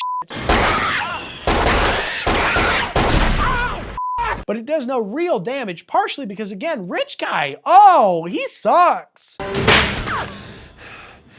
So now we have a break where Gunslinger teaches rich guy how to shoot with the same instructions I give to Dave every time we're in public. You don't jerk it. Juan sends a telegram to town, which hotel lady hears, so she's on her way. I'll go myself. But she better hurry because Juan is attacked by a full-size dirt dragon. Turns out the dragons can't get through the floor, even though in the first movie, the Graboid burst through the gun guy's concrete foundation. Is this a clever commentary about how America used to build things to last? Unclear, but for now, all Graboids can do is drag away floorboards one at a time until There is not much floor left. and then yes, they can grab and eat the gunslinger. Dude, you had only one job, and the hotel lady does it for you by saving Juan and Rich Guy. So hey, we're back in town, and Rich Guy is like, I want to leave because otherwise I will be killed by a worm. But as always, the Chinese family has some really great advice. China not perfect. No place perfect. First off, bullshit. I love China. And second, you've already told us 15 different ways China is basically heaven on earth. In China, no one But most importantly, remember how it has 0 dirt dragons? Not to mention a shitload of people who might be able to actually purchase things? There is no opportunity here. For all of this town's like 150-year existence, it is not a valuable or safe place to live. I don't know why you keep trying to tell me that it is. Chinese immigrants were famously treated very well. That's true too. But the wee boy is still like, Please don't leave us. but rich guy is like, nah.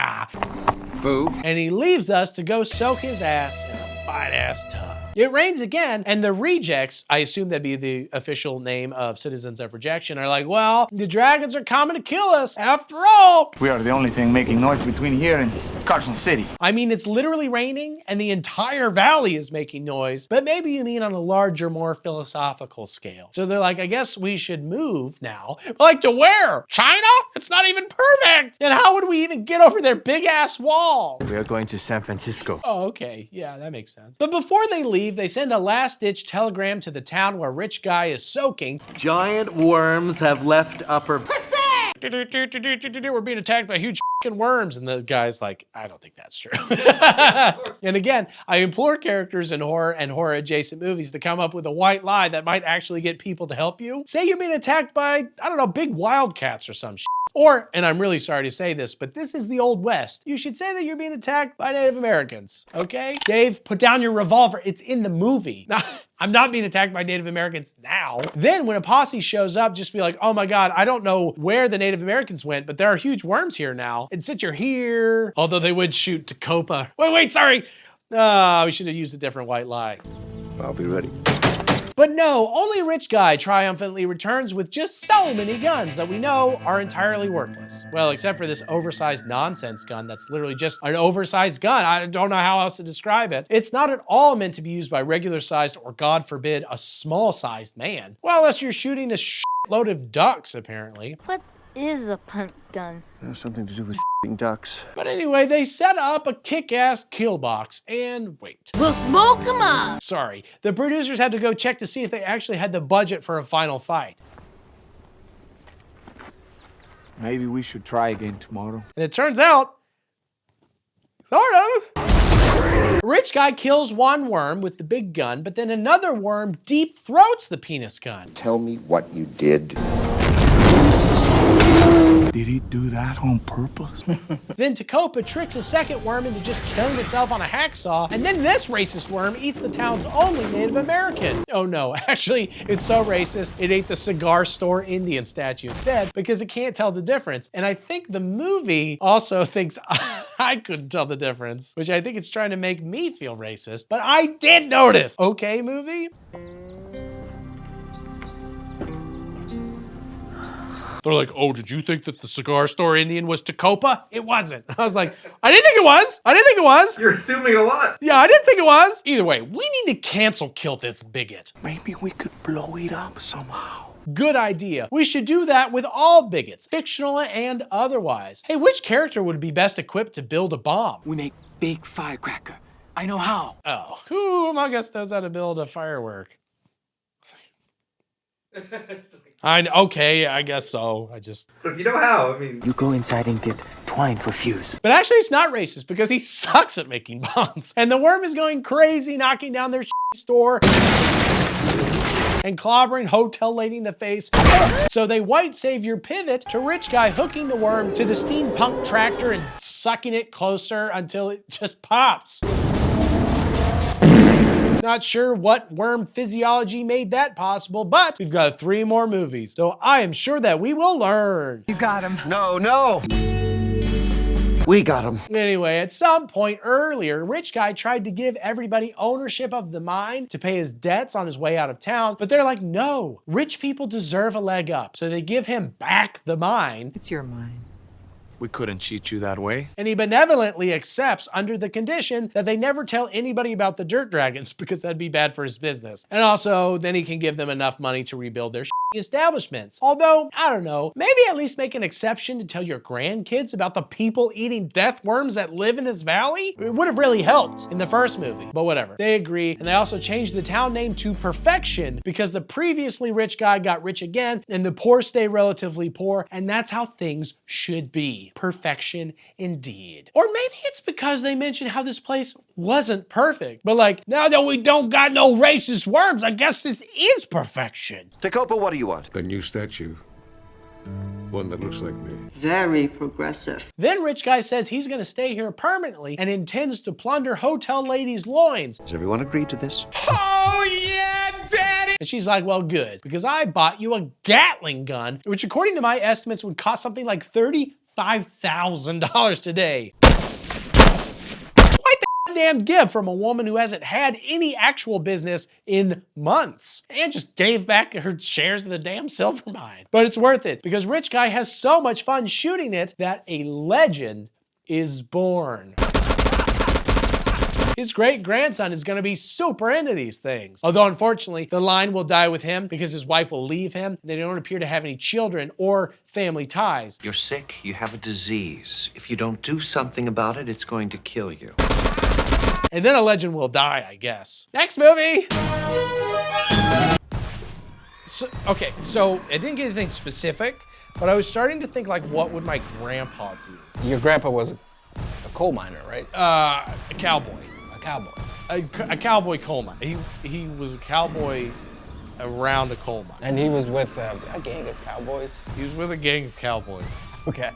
All right. Around a coal mine. I see why that's confusing. Well, so you're wondering what he would have done? Yeah, I just feel like Grandpa was such a, you know, just sort of like a take charge guy. Like, he didn't take any crap from anybody. Like a primary. Yeah, like a top. Like a top. Like the top cowboy. Like a sheriff. And I just wonder if the way to defeat worms and little gremlin things and ass blasters is to just show them who's boss. By blasting asses? No, they blast ass. I mean, I guess we could blast their ass. My grandpa would have no problem blasting ass. Did he blast like the other cowboys?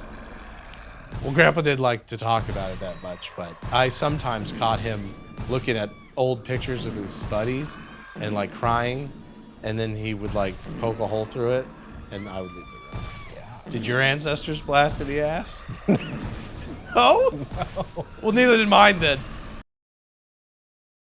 The Maasai have been using urine as an insect repellent for centuries. Bloodlines again, huh? I wonder how many characters will be secretly related this time. That's the only way to do a direct-to-video sequel in a way that feels satisfying. And I demand satisfaction. Doesn't actually do anything. It's my masterpiece. Anyway, Gun Guy now hosts a survivalist show all about how he shoots graboids and shit. And it's crazy that 25 years later, nobody has come up with more official names for these things. Supersized subterranean man-eating predators called John C. Why don't go back to dirt dragons? At minimum, can we stop calling them ass blaster? My kids might see these movies someday, and we're trying to protect them from learning about asses and farts until they're at least 14. That's how I was raised until I met Dave and learned more about butts than any kid should ever have to learn about butts. Not gay sex. Oh! Dave taught me so much about butts. These are the parts of a butt. Stop! The crack. I reject all these labels. Speaking of butts, let's travel to the cradle of humankind for a second. In South Africa, naturally. Truly stupendous amount of thinking has gone into sex.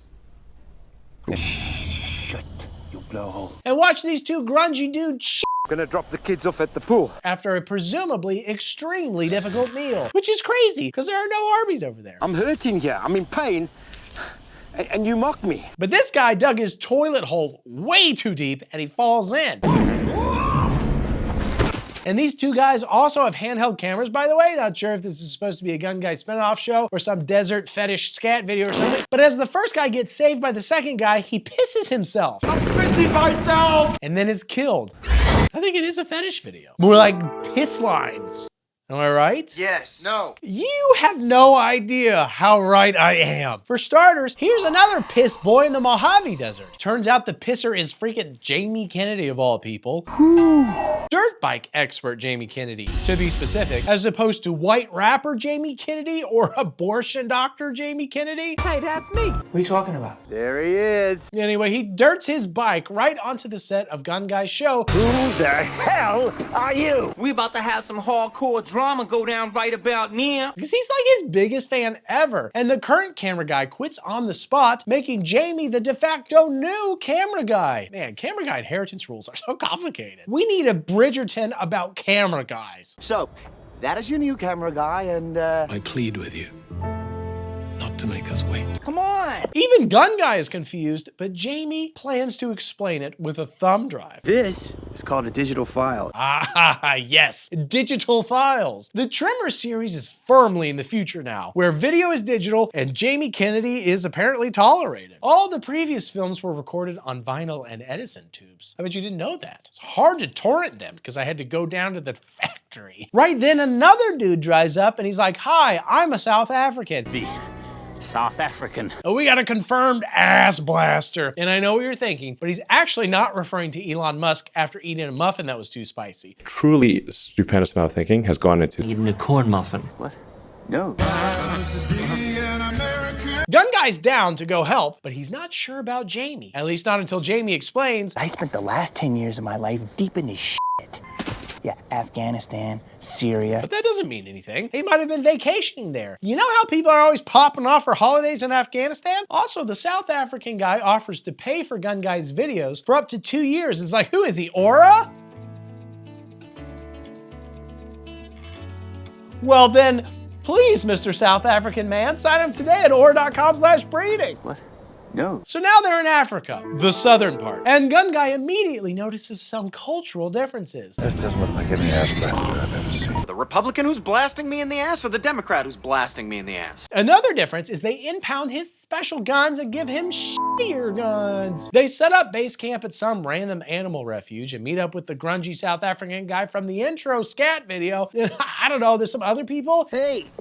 Hi. And okay, I'll admit it. Jamie is clearly improvising all of this movie, and it's not all landing, but it's also not sometimes landing. The bar here is lower than a Graboid hole, but it's nice to be surprised by an unexpectedly funny, sarcastic comment every once in a while. Trying to appeal to the younger demographic? Get a little pit bull on us? Hey, here's some free proctology advice, by the way. If you've got ass blasters, you've got Graboids. You blast that ass too hard, you get next level hemorrhoids, called Graboids. Was that racist? I don't think so, but man, I'm running out of to say about these movies. I share kinship with this movie's script writers. I don't know, I'm just saying things now. Anyway, here's a child Zapping worms. and here's a sexy vet lady who owns and runs this animal refuge. Sounds delicious. Elsewhere in Africa, these two sexy paleontologists celebrate how sexy they are. We did it. You did it. And also their discovery of an ancient Graboid body. They then take a sexy shower and are attacked very sexily. God, I didn't realize how sexy this continent was. I have to go back to the real world and lecture at stoned-out students. This attack is reported to our heroes who head over to inspect the sexy aftermath. An ass blaster definitely didn't do this. Okay, you don't know what they were into. By the looks of it, they were very sexually free. Fingers and butts, dicks and butts. But also, yes, it appears there are also regular Graboids in the area, although the African strain is both bigger and more svelte, which necessitates a big-ass cage. Because, oh, by the way, the South African government also wants them captured so they can, I don't know, learn how to apply ass-blasting technology to their fighter jets or something. Maybe they'll use it to oppress somebody. But it's not like there's any ass blasters here now. So Jamie heads off to a tribal dance party because you can take the Jamie out of Malibu, but you can't take the Malibu out of Jamie. And I am gonna dance with the natives. And Sexy Vet explains they've apparently been hunting What you call the ass blaster. Ass blaster. Yes. for centuries and not telling the world about it. Does all of Africa operate on Wakanda rules? Is Uganda secretly harboring extraterrestrials? Does Nigeria have a cure for canker sores that they refuse to share with the rest of us? They had my cousins for a while, so that's a fun fact about me. I have Nigerian cousins, literally, at least in the sense that they hold citizenship. They are very white. Yeah. Oh, also they're nocturnal in Africa. Ass blaster's not my cousin, or at least not just my cousins. It's crazy, my cousins only come out at night. Like, you wanna play ping pong? I'm like, I'm sleeping. Hey, you know, you make ass blaster sound good. Back at the refuge, two dudes are attacked by an ass blaster who drags one off into the night. Gun Guy and Grungy Guy are hot in pursuit though, and they find Bruh and his blasted ass flopped on a bridge as apparent bait. And then yeah, Bruh is grabbed again. And Gun Guy fires all like 7 bullets that he apparently brought on this expedition. Damn, I'm out. Then the thing attacks the car, a Gun Guy hucks a machete at it. So that's the end of the scene. He's like, bang, bang, bang. Oh my God. Oh, I packed so poorly. Back at the refuge, everybody's like, we gotta evacuate. Load every gun! They are our babies. And to that end, Sexy Vet gives Gun Guy a gun, which he loves because he loves guns almost as much as he doesn't love his ex-wife. Which may explain why every DVD of this movie came with a 25% off coupon for a divorce lawyer. That, and because if you paid money for the DVD of Tremors 5, you're gonna need a divorce lawyer. It's a perfect sponsorship. Just like me and Aura. Sign up today at aura.com/breeding. That way your ex-wife can't find you on the internet. A freaking man. So now Gun Guy, Grunge Guy, and inexplicably Government Guy, who has no gun nor purpose, stumble upon the Ass Blaster base, which like this franchise, it's just a big hole, just waiting for somebody, really anybody to come in there and blast it. Forget the meat. We need heat. And we need to make it hot. They're attacked, naturally, and Grunge Guy tries to dart an Ass Blaster. You f***ing son of a f***.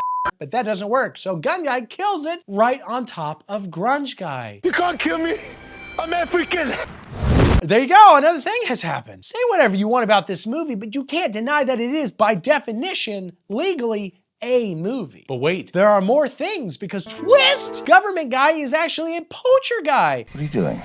Cashing in, hopefully. And upon discovery of an egg inside the dead ass blaster, he grabs gun guy's gun. Oh, how dare you? That's like stealing the Pope's cross or Dave's anime pillow. He says what I say every time I eat breakfast at McDonald's. Give me the egg. I'm gonna sell it for a ton of money to some rich omelet head. I'm loving it. To be clear, I don't say the second part of McDonald's because I don't know anybody that would pay top dollar for a McDonald's egg. But an ass egg? I also don't know anyone, but this guy does. An ass blaster would have fetched 100 times what a cheetah cub or a rhino horn would have. And anyway, gun guy is forced into a cage where he rubs piss on himself. The Maasai have been using urine as an insect repellent for centuries. And then he pisses more. Ah, the call of nature. And then he drinks piss. Definitely an acquired taste. Before he gets pissed on by a lion. Proving piss is stored in the balls. Look at that lion's huge ass ball sack. Goodness gracious. It shows that? They don't have an intimacy coordinator for the lion, Dave. They're gonna show all of his holes. Morally, I'm okay with it. By the way, back at the refuge, a real love triangle is developing between sexy vet, sexy Baruti, and pretty mid Jamie here. Based on how this series is going, I'm gonna guess the winner will be whoever is most cool with golden showers, but that's Africa, baby. They love piss over there. Maybe. This is my main experience with Africa. Also my cousins who grew up there. They are always pissing. When they gonna leave our people alone? Fortunately, before we see Jamie pissing all over a beautiful woman, which would forever ruin both the concepts of pissing and beautiful women for me, I should have known you were dirty. he instead finds and saves the piss king here by just dragging his damn cage all over the plains of Africa. Why? Because that's comedy, baby! And maybe because this is Africa, baby, I still don't know what they do there. Maybe that's just a Kennedy thing. They do have a history of inflicting or experiencing horrible things in automobiles. Then again, maybe Jamie just doesn't want the inside of his car to smell like piss. Hang on to your prostate! You better hope I don't piss in your trunk. I don't know, but the cage inevitably flips. So Jamie breaks gun guy out only to realize he's made a terrible mistake. You fart? Affirmative. Also, he crashed his vehicle and now they're out of gas, so he's stranded with this leaky ass old man covered head to toe in multiple variants of piss. No. Fortunately, they've crashed near Poacher Guy's crash car, so they head over there and discover the poacher is looking rough. And he's being chased for his egg, which is promptly taken from him. We soon learn two new things that African worms can do that lazy American ones can't. For starters, their tongues can detach and become independent, cheaper to film snakes. And secondly, the main Graboids can whole ass free wheelie out of the ground and kill poachers with ease. The greatest adventure of the summer. Random question. If the poacher never actually worked for the government, does that mean everybody else in the movie was working for him, or were they all duped somehow? And if it was the latter, I mean, huge props to this guy. He really should have gone into politics for real if he's that good at conning people. I'm just sort of curious how he commandeered this animal refuge and got gun guy through customs if he's just some dickhead guy. Did he dress for the job he pretended to want? Like when Dave took over that Waffle House? That's easily the most interesting, least piss-soaked thing about this movie, and I'd love to know more about this guy's extremely elaborate and convoluted plan. I mean, I don't actually want to see it, but God knows I've watched worse. Don't look at me. Alternatively, I'd watch an entire origin story of why Sexy Vet is so good at cosplaying Lara Croft. Honestly, I'm not even stressed about there being a plot, or like if anybody wears clothes. Sounds delicious. Unfortunately, she's unexplained, unnaked, and under attack. Baruti and the daughter get Jurassic Parked. No, I mean they're in the kitchen for a while until they're saved by Sexy Vet's powerful shaft work. Back to our protagonist, Jamie wants to go into that asshole. I'm going in. And destroying the eggs that may or may not be ripening in there. Dave, does all this talk of like eggs ripening in assholes make you miss college? You were in a frat, right? I'm just kidding, you didn't even graduate. Have you graduated yet, officially? Yeah, 2019, man. Oh, Dude, we should have a graduation party for me sometime. I think we got like 5 or 6 eggs. Shut up. Gun Guy isn't sure about this plan, but then he is sure. So Jamie goes in there and actually manages to sum up the entire series. This is retarded. I don't appreciate the phrasing, but I respect the sentiment. Everybody knows you never go full Tremors, man. Jamie finds the egg nest, as well as the queen bitch Graboid, and barely manages to escape the tunnel thanks to a grenade. As you wish. Gun Guy, meanwhile, calls in a helicopter buddy who shows up and is immediately attacked because they forgot, oh right, these ass blasters, they could fly. At a minimum, they could keep the rotor running and hover over Jamie and Gun Guy to save them, but no! They land and are immediately eaten.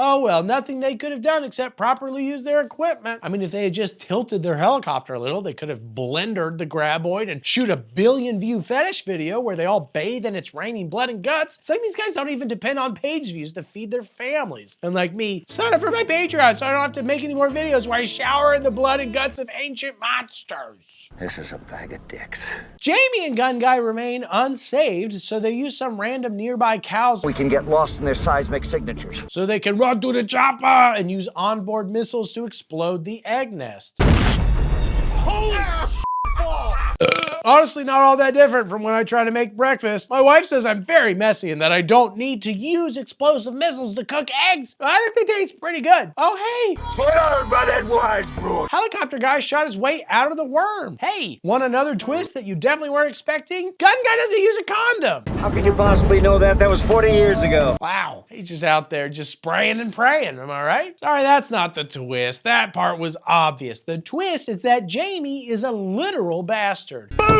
He's Gun Guy, I'm sorry, Gun Dad's son. I call her Mom most of the time.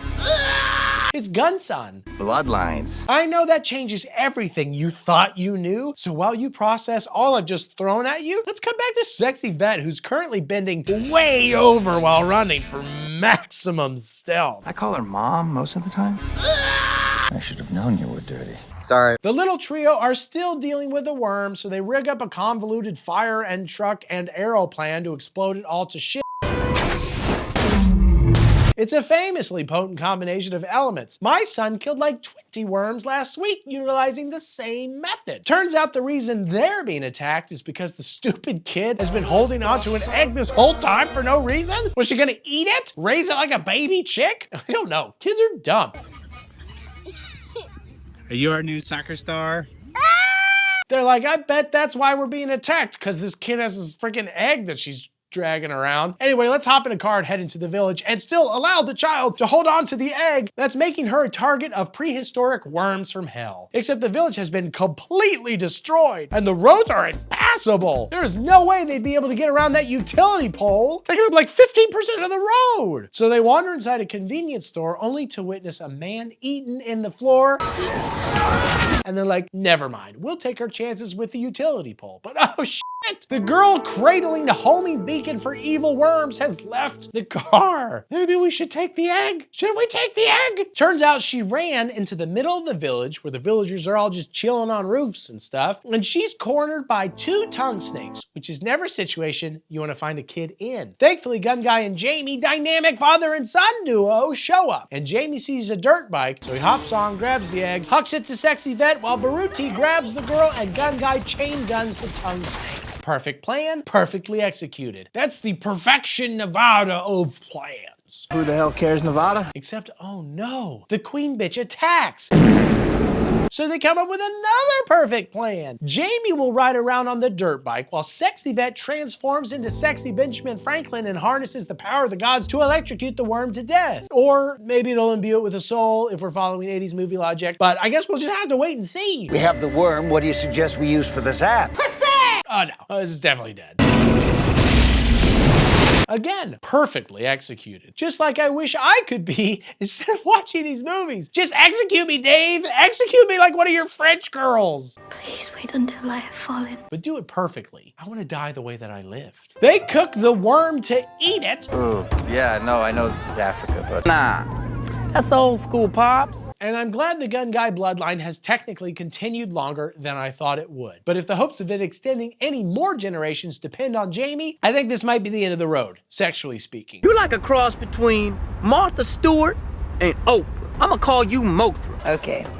He's definitely got some albino worm blood in him, if you know what I mean. Nah. But wait, we're not done, because a mid-credit stinger showcases their new father-son show that has them hunting monsters in like people's houses and shit. You know, because historically in this series, most monsters have to be shotgunned inside of people's houses. Is this how they'll save budget on the next film? Film everything inside of an apartment complex? God, I love seeing all the places this series goes to. From Nevada to Mexico to Nevada to old Nevada to South Africa to now Nevada, but like inside people's homes? What would they think of next? Nevada? Space Nevada? Or just blah? Hey, so, I got some other stuff, but I wanted to, do you remember Susan? It was like 25 years ago, but yeah. How do you know her? She's my mom. Oh. She had hearing problems, and so we had to let her go. Did you guys throw a party or something? Yeah, we took her to a Uno pizzeria. Well, didn't you guys have like another party in the Uno's bathroom? How would you know that? Why would your mother tell you that? I'm just gonna say it. I'm your son. What? Yeah, and you blasted her. But I blasted her in the ass. How did? Well, I don't have my pen, but I could draw it if you needed. That doesn't make sense. Like, it would have to leak out and then journey on inward. That's why you have to carry a hand towel. Otherwise, you might have a son that you don't even know about, and he's gonna spend his whole life watching his dad on his show and do everything he can to get an internship at the show. I did not expect this. That quality of determination. I take pride in that. Yeah. Son. Oh, I've been waiting so long. Well, should I watch another one since they're still destroying our set? Yeah. All right, you go back to the bunker, Dad. 3 Turner crew managed to recover a severed head, a partially eaten pelvis, and a half-eaten testicle. I don't think it's a coincidence that the 6th Tremors movie is ice-themed, just like the 6th Scorcher movie. Welcome to the new normal. It's different. Who left the fridge open? In the same way that I don't think it's a coincidence that I want to jump off a bridge. But no, this is how Daddy makes money, because Daddy is a fool! I have 3 kids and no money. Why can't I have no kids and 3 money? Say this like truly takes off. Yeah. And I do this for another 30 years. Do I pass it down to my kids? I don't know how that works. I'm trying to think of YouTubers that have gotten old. Does Mr. Beast hand it down to like Baby Beast or whatever? No, actually, you're gonna get so much plastic surgery. I am? Oh, 100%. I am too. Oh, because when we're so rich? Yeah, we're both moving to LA, getting our leather pants, getting so much plastic surgery. We're unrecognizable, but young looking. That's right, I'm never gonna die. My kids won't inherit it because I will always be here for you. Sign up for my Patreon so we can get plastic surgery and live forever. You bet your sweet ass. So anyway, we're in Canada, home to millions of imaginary girlfriends, and we've got some more imaginary woke stuff like global warming. We ever heard of a heat wave in the Arctic? And core samples, and a woman scientist. Fortunately, the imaginary girlfriend scientist is eaten by a graboid, and then another dude gets dragged away by a graboid, and then another dude is coincidentally also killed by a graboid. That's what I call a cold day in hell. Also, yes, this was shot in South Africa again, and the sand is just color corrected to not at all look like snow. They had to shoot here because their preferred shooting location was taken out by a blizzard. That's kind of weird. Let's get Alanis Morissette on the line. She's an expert on irony and also Canadian. Maybe she's imaginary, I don't know. Americans, so out of step with the rest of the world. Isn't it ironic? Enough of that. We're back in perfection, where the town can finally say it's earned its name, because French fries only cost $1. Perfection. Except actually it's not completely perfect, because a literal sexy, maybe retired IRS agent walks up and is like, It's hot as balls out there. And also, here. Gun guy, who is inexplicably running the Chang store, you owe taxes on literally your whole life, because you've never paid, and now we own all your shit. You're wobbling down. So that's a problem, but maybe the return of his son, Jamie Kennedy, will cheer him up. Did you miss me? Yeah, like a boil on my... Oh, apparently 2 years of father-son time with Janie was more than enough for Gun Dad. It's not Miller time yet. You can't find your beach. Yeah, I guess that's fair. Jamie wants to get back to making prepper videos, but Gun Guy would prefer to have PTS dreams in his roof hammock. Everybody handles retirement differently. For example, I do intend to make prepper videos because there's a good chance I'll never have a 401k. In this part, I made a joke about how I'll never have a 404k. And then one of the guys that helps me with the script is like, actually it was Cezary. He was like, isn't it a 401k? I'm a Polish guy living in Japan and I better know your damn retirement plan. I'm like, you're right, I've never had one. I was like, ha ha, I'll never get a 404k. And he's like, well, I don't think anyone's getting a 404k because that doesn't exist. I'm so bad at business. Oh my God. All my retirement's going to my face and ass. Yeah. Feel free to join in. I think I'll pass. Anyway, this is why I'll never retire. Do they have a 101k for like a discount? Join my Patreon? My wife had cancer? She hot? Okay, well, this not dead sexy scientist lady calls and is like, hey, we've got it. Graboids, where? Can you come kill them for us? And Gun Guy's like, I doubt you do. I'm already confused because you said you're a lady scientist. Graboids are no myth, but they're a desert phenomenon. I think it's a colossal suck. But then another lady is like, no, they're almost definitely probably Graboids. I know like 100 fun Graboid facts. Graboids are subterranean, 10 meters in length and weigh up to 20 tons. Their semi-rigid internal structure is covered by a leathery carapace. Did you know they're actually pretty good at poetry? It just all sounds like but if you have the ear to listen, it sings. You are a treasure trove of graboidology, miss.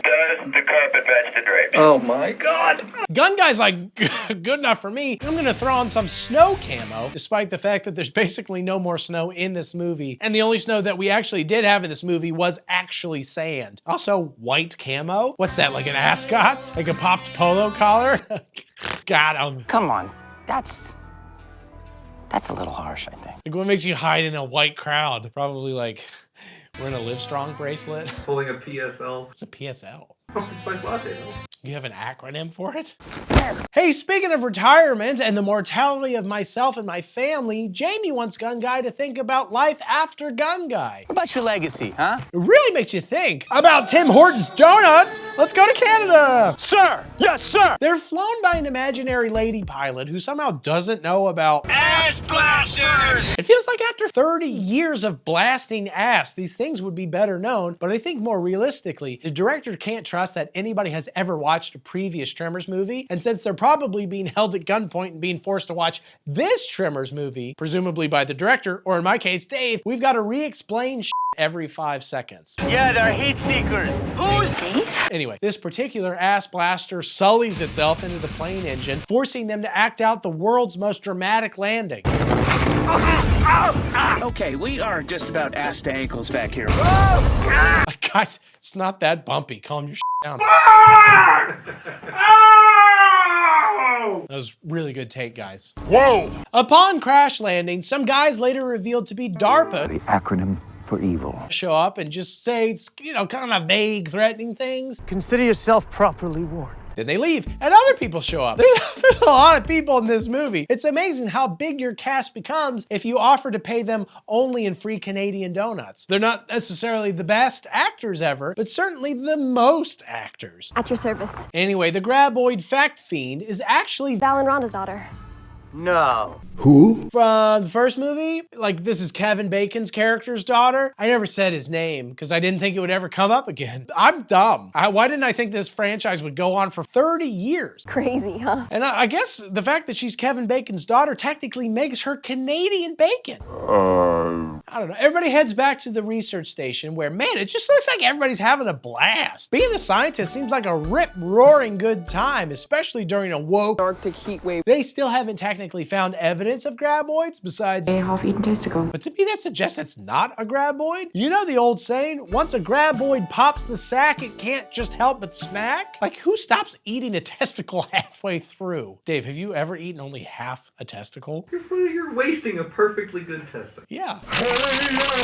Think this is funny? No, actually not really. I'm worried this was a terrible series choice, if I'm being honest, but we're already here, so we might as well keep going. It's speculated that these Graboids about half full of testicles might actually be the first ever Graboids, chronologically speaking, which really changes the whole game, except in no way that I can tell. They look exactly the same. But like, can you imagine if they were older than you thought? Like, they're still blind and they pop out of the ground. It sounds like it's just the old game, but with a DLC snow level. And also, like they used to say every time Dave showed up for classes at George Mason University, We got ass blasters on campus. okay, he graduated. I just learned. So, ruins this whole joke. You say it anyway. Oh, whatever. He didn't graduate until recently, like 6 years ago. But that's why he's here, because I kept promising him college credit for this. But then he did graduate on his own, so now I just keep him here by holding his family hostage. Bingo! But okay, they're being attacked, and this random cop guy is attacked to death. It was an apparent Graboid attack. Graboid? And then this cowardly scientist gets kind of stuck out there, so Gun Guy has to go out and give him a pep talk about his balls. My balls are in the Guinness Book of Balls! And I get what he's trying to say, but we just established that Graboids love testicles. They snarf them down like tater tots. It'd actually be better if he had the tiniest balls ever. And usually that would be super easy in Canada because of shrinkage, but oh God, the Arctic heat wave, we're screwed. Those balls are coming back out. And there's like worms going, ah! It's like when James Bond gets lowered into the shark pit, but it's my balls in the heat and it's worms in the pit. Great metaphor. Gun Guy's so upset by the size of balls that he's hit with a case of the old PTSD until everybody kills the ass blaster. No, not Dave, the one that does have a bachelor's degree, which now he does too. You ruined this channel by getting a degree before I ever hired you. Gun Guy wakes up in the medical room, and I swear they say he had a tapeworm in him. You just had surgery. What? To remove a mondo tapeworm was causing a cluster fet in your intestine. What? But this is later clarified to mean that he got infected by some Graboid parasite that he contracted the last time he got full-on eaten by a Graboid. What? Which isn't surprising. We already established that Gun Guy doesn't use protection. The only cure is to catch a Graboid alive and steal its antibodies. This was also the only way to save my wife. Thank God I watched these fucking shitty movies to learn how. What's going on with you? Well, for him, it's the parasite. Weird question for you to ask. But for me, it's the uppedness of the last several months. Weird question for you to ask. Dick thing to say. Elsewhere, a DARPA lady puts the hot back in Hot Springs, but she's HOTTOGO die as she steps on some eggs and dies. Hot. That's why I never step on eggs. I don't want to die, hotly or otherwise. Then a different hot scientist lady gets eaten, and it's like an all-you-can-eat hot scientist lady buffet out here, my God. Deja freaking vu. There's a weird fetish developing was hot ladies stepping on eggs getting eaten and shit. I'm like, this better not awaken anything in me. Like a prehistoric Graboid. All right, how long will it take to fix? A day, at least. Let's go again. Now, our heroes would call for help, but the coward scientist stole the damn sat phone and he's running away with it. Adios, amigo. Also, he's dead because... Damn, I don't have a shot. My guy, these are some of the largest creatures ever to roam the earth. Just shoot your shot. It is as big as a house. You have a shot. I guarantee. Shoot that way. Yeah, it'll hit. But no, the phone is destroyed, so now they're in a kill zone. You're telling me we're smack dab in the middle of a kill zone? That's exactly what I'm telling you. Oh, and hey, DARPA guys show up and explain they're not mean. They're just trying to get water. This is about water? Then, I don't know, people shoot the floor zone, but that doesn't work, and a guy gets eaten, so Jamie does an explosive distraction on a sick-ass four-wheeler. That kills one of the Graboids and inspires yet another CKY album. Most of the rest of the people run to the plot safety of the hangar, but the sexiest scientist lady gets stuck with Jamie and needs to take her pants off like in the first movie, but unlike the first movie, she's not wearing underwear, so she can't. But that's never stopped Dave before, so like what gives? Like this is a direct-to-video Tremor sequel. Just show some crotch. Go Beavers. I'm not gonna tell anybody, and you know nobody else is watching this shit. Just do it. Just show butt. Seriously, you want me to drop trout? Oh, no, that's not what I meant. Ugh. One of the boy scientists creates a distraction by whipping out his apparently pretty okay hog. That boy's got game. And literally pissing all over the place. Had we already established that Graboids were piss guzzlers? And that's what I call high quality. Piss! I'll tell you that. Gonna build me an ark.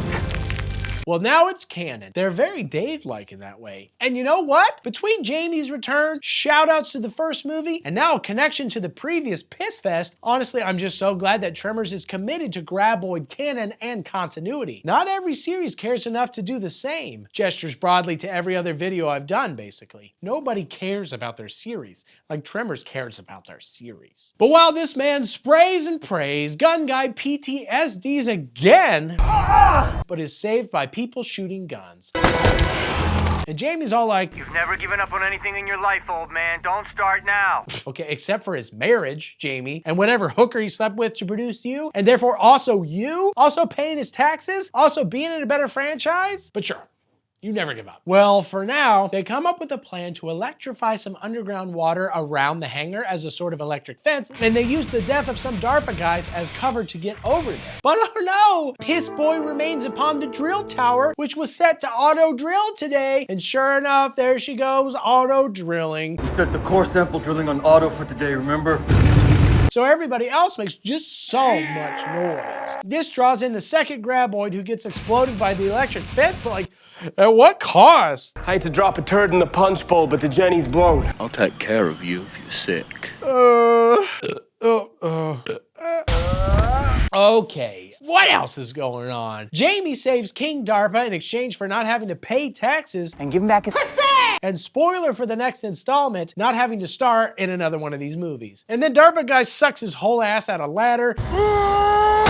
And then this guy just explodes for a while to kill some time. There she blows. To capture the final Graboid, they basically lure it into a shipping container, which makes some sense, but they also use an airplane to kind of huck it in there, which feels unnecessary. I guess the extra velocity gets the Graboid extra stuck or something, but that feels way more likely to mess up than just luring it into a box, but who cares, it works! After some pussyfooting around the issue, Jamie finally dives in and syringes The glandular sac somewhere in the throat.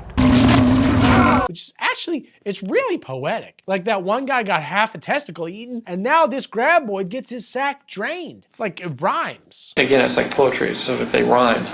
Although, does that mean that Jamie is infected now? He was way in there. Are they gonna have to do this again in a couple of decades? God, I hope not. They heal Gun Guy with the sack juice, and DARPA is like, lol, that Graboid is US government property. Actually, we wanna make this worm into a bioweapon. And why? Even on a good run in these films, Graboids kill like 5 people max. Dave notches up a higher body count during mini golf. If you just bought a revolver, you could do basically the same amount of damage as a Graboid. And you'd still have a bonus bullet for yourself! And you'd be covered in so much less piss. The turn them into uncontrollable bioweapons idea is already stupid enough in the Alien, Resident Evil, and Jurassic Park franchises, and it's like 10 times dumber here, but thankfully, we're at the end of this movie. So Gun Guy actually explodes the Graboid to death, which almost certainly means that his tax exemptions are now void, but it's worth it. If it means this franchise can end, please God, no more watching Jamie Kennedy make out with women 50 times hotter than him and who don't even take off their pants. You need to keep your pimp hands strong. Please?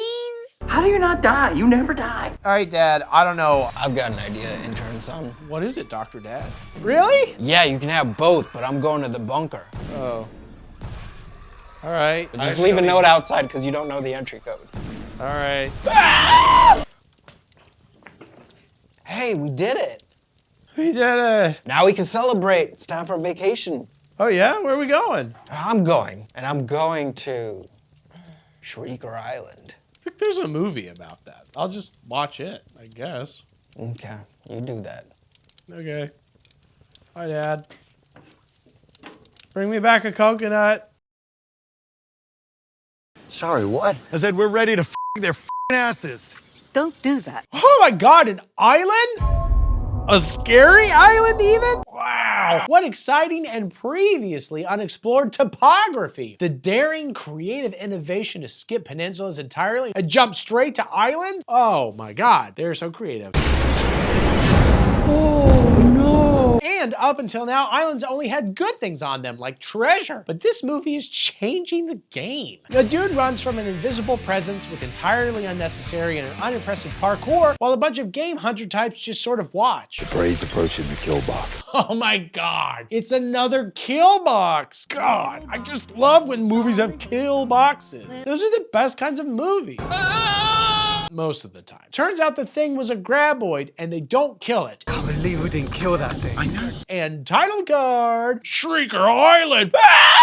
Turns out this group of dentists is led by the creepy guy from like half the videos I've done. Sorry. No, not him. You know, the Mega super predator. Oh, hey. That's disappointing. And anyway, he has apparently messed with the genetic structure of Graboids to make them even harder to hunt because he does biotech stuff. And yeah, might as well. He's probably just repurposed his dick-enhancing biotech because that's literally the first thing a guy with a biotech firm would do. He'd be like, I have an idea. Now that I've brought you all together, I would make him a dick pic. Oh, I thought we were gonna like cure cancer. He's like, later. I got these pills at a gas station.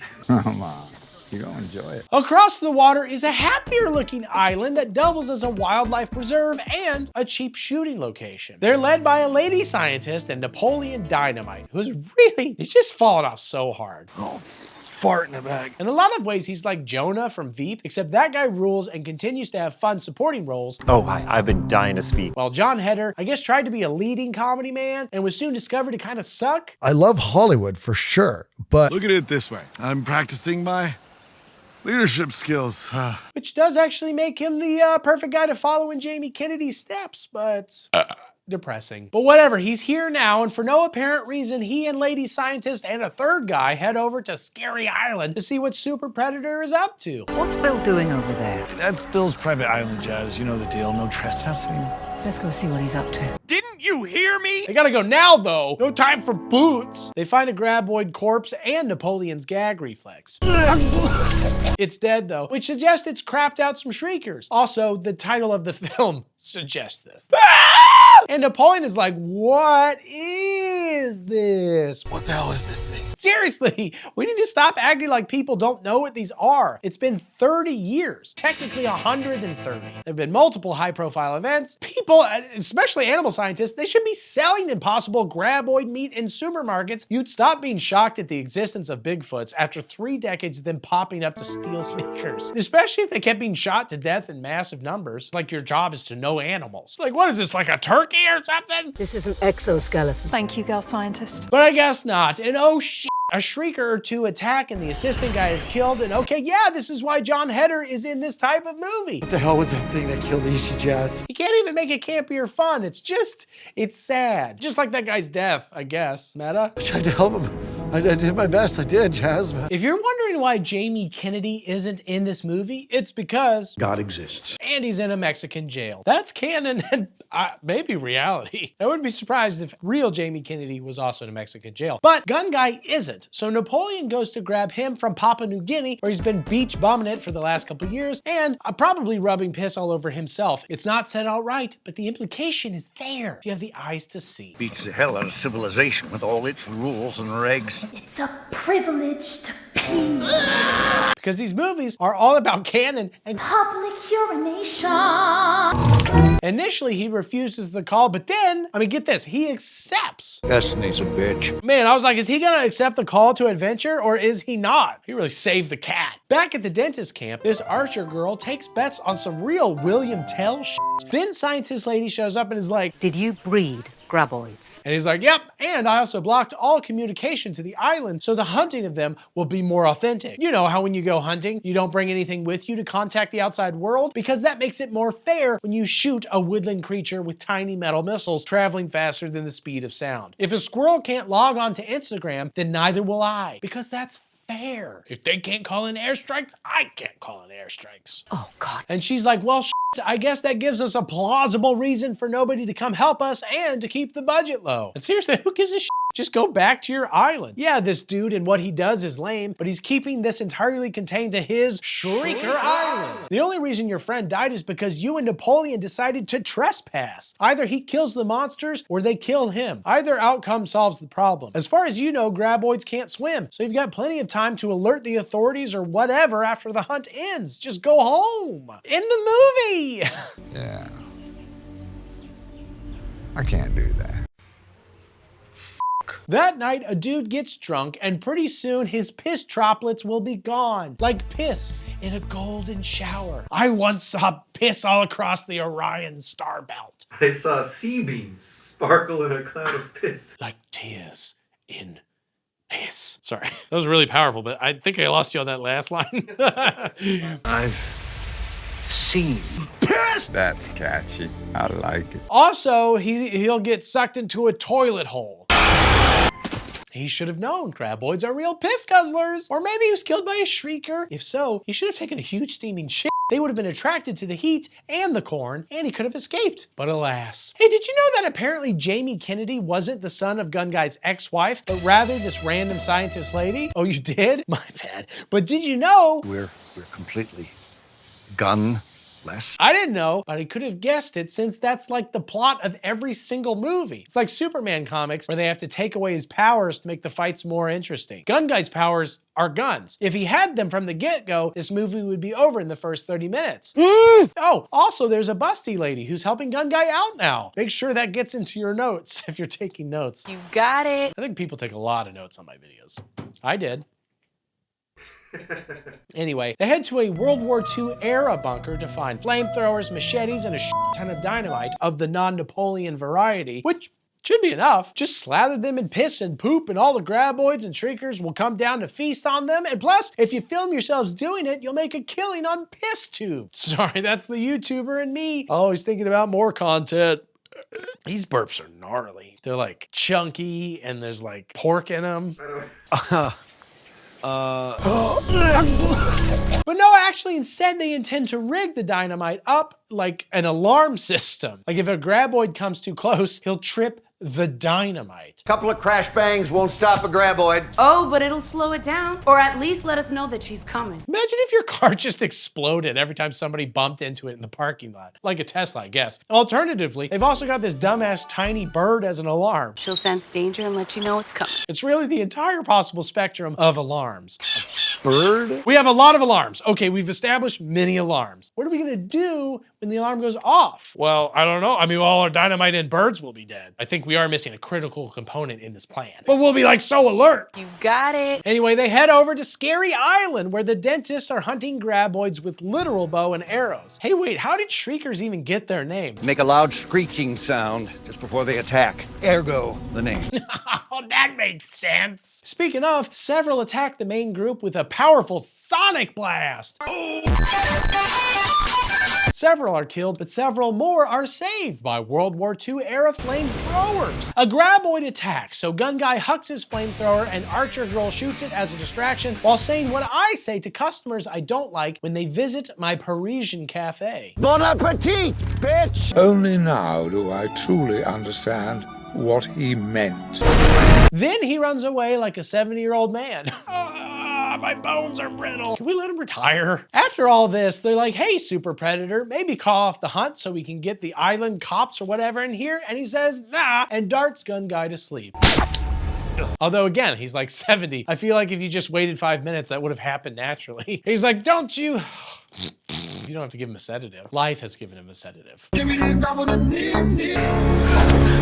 Later that night, the base where they're all hanging out is attacked and more people die while our science-inclined heroes escape their restraints with shoelace power. Archer Girl defects to their side because it's becoming increasingly clear to everybody that we're in a real pickle. Anyway, they welcome Archer Girl because they say it takes a village. Which actually has nothing at all to do with the situation, unless I guess if they all survive and have a wild orgy and somebody gets pregnant, and then yes, they should all chip in to help help raise the child, like a village. Because if it's a good orgy, it won't be easy to tell who the father is. No, it's gonna take an army. Look, we don't have time to get into the details of orgy logistics. Just email Dave and he'll send you his PowerPoint presentation. Let's get back to the movie. You were saying... Now a Graboid smashes around, forcing them to kill yet another Jenny and pretend they're at a Coldplay concert. Then they're like, oh right, this place is literally full of explosives. Let's use Jenny. Fire up that Jenny, invite this bitch in for some tea and dynamite, and blow the hell out of each other. So they do that. And once again, this old man does his best impersonation of a man running. Then Napoleon says some truly offensive things about those who disagree with him politically. We're gonna their asses. Sorry, what? I said we're ready to their asses. Don't do that. Problematic. Don't say things like their asses. Also, you might think Super Predator would have given up by now, but... I never lose. Although in this instance, he's trying to kill a Graboid with a sidearm, so yeah, he loses. Goldblum laugh.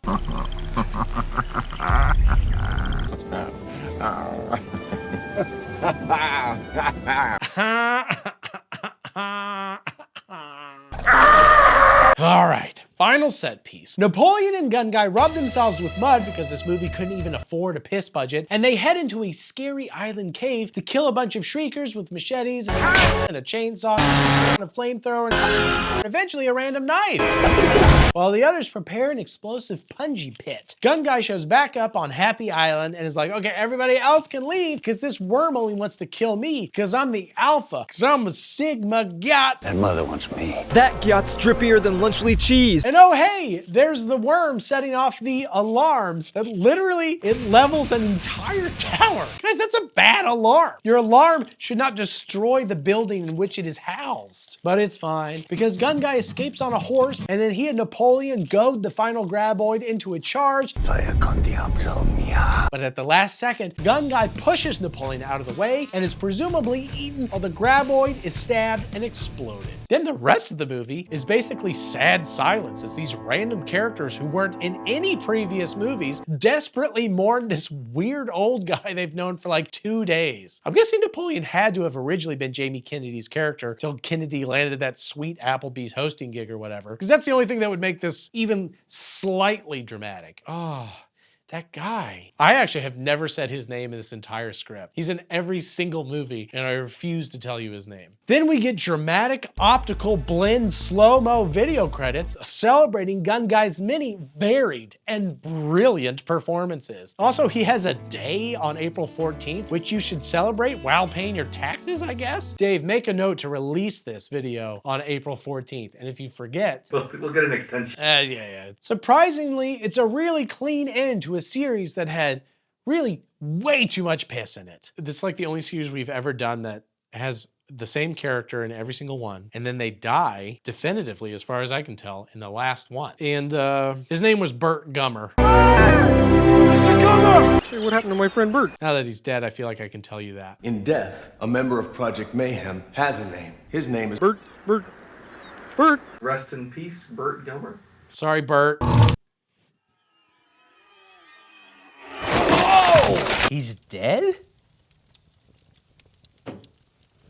Looks like there's a new Dr. Daddy in town. And I don't know a whole lot about geology. Let me tell you what. Jordan the Doctor Guy. Reading rocks. Reading. Jordan the Doctor Guy. Blasted ass. It might have been because he did cowboy porn. I don't think I watched that.